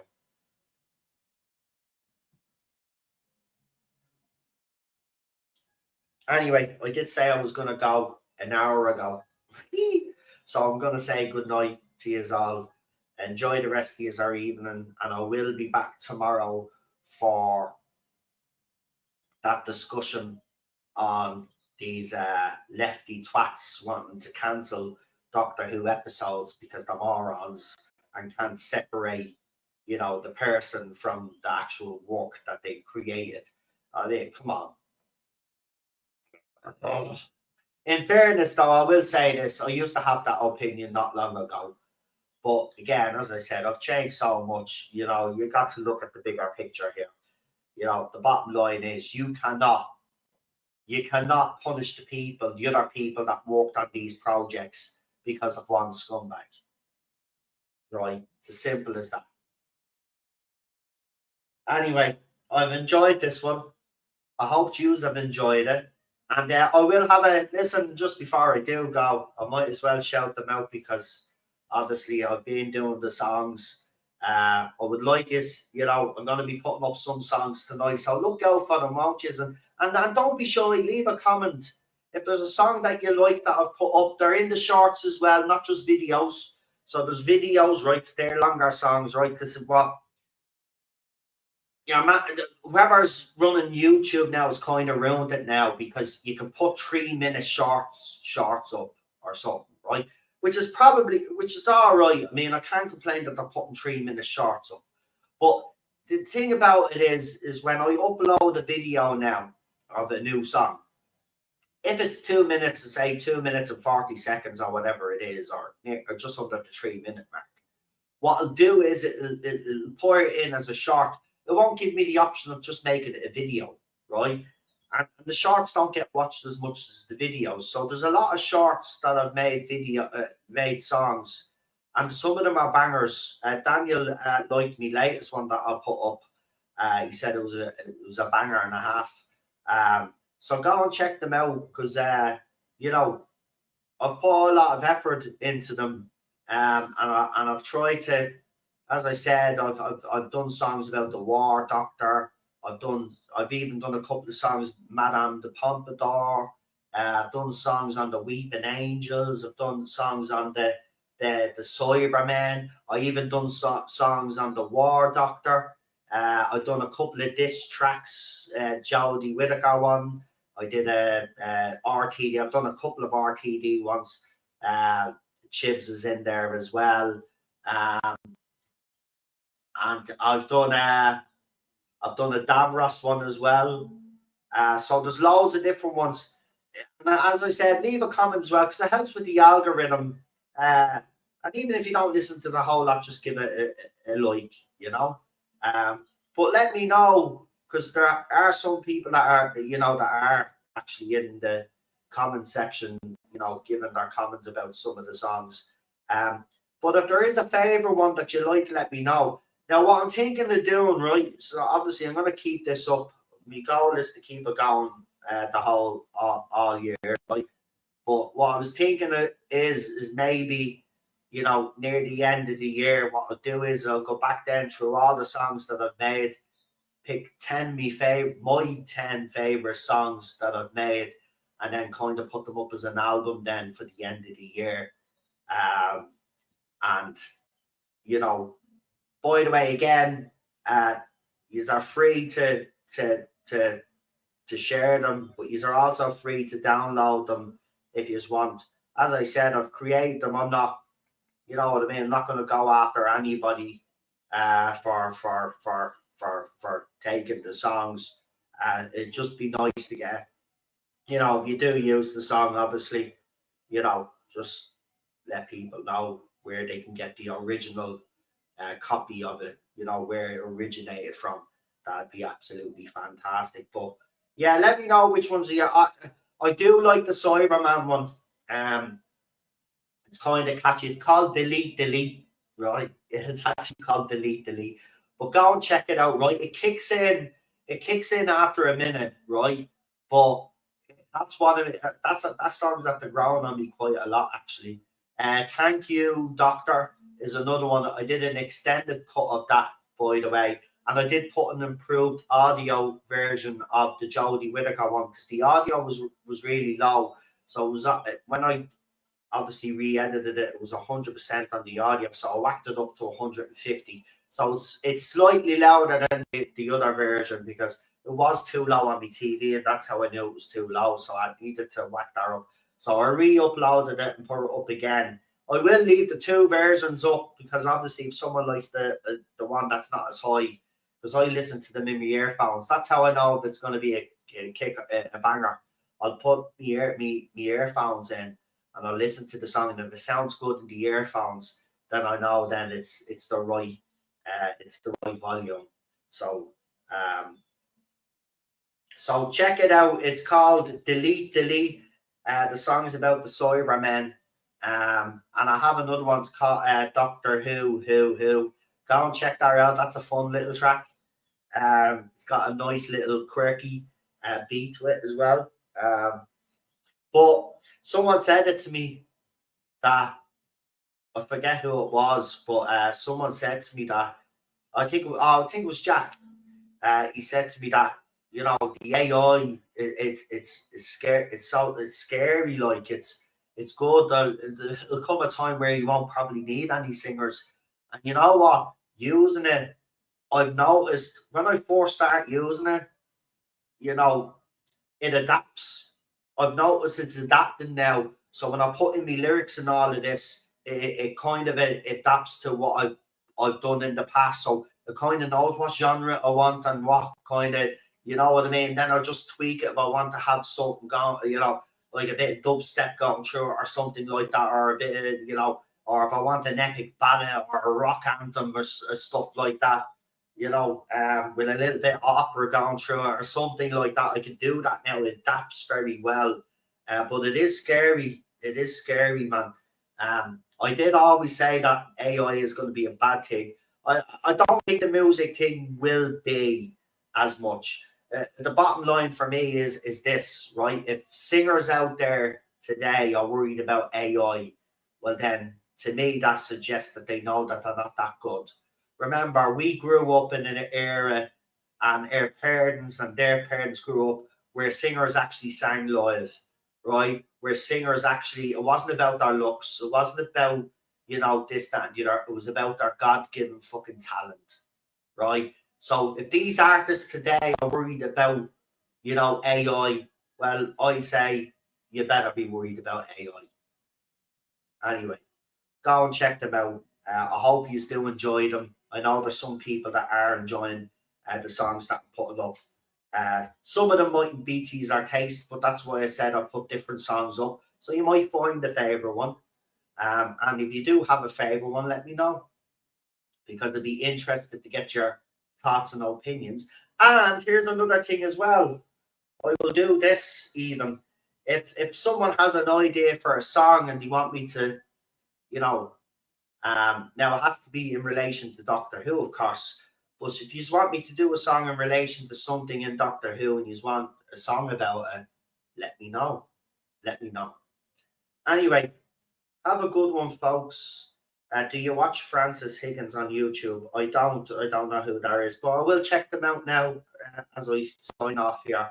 So thank you for that. I want to thank everybody in the chat as well for joining me. I really do appreciate the support. As I said, we will be back tomorrow. So until then, enjoy the rest of your evening. I hope you did enjoy this live stream because I enjoyed it. And I'll talk to you for the next one, yeah? And as you can hear in the background, they've got to pump it up and I've got to go. Bye-bye.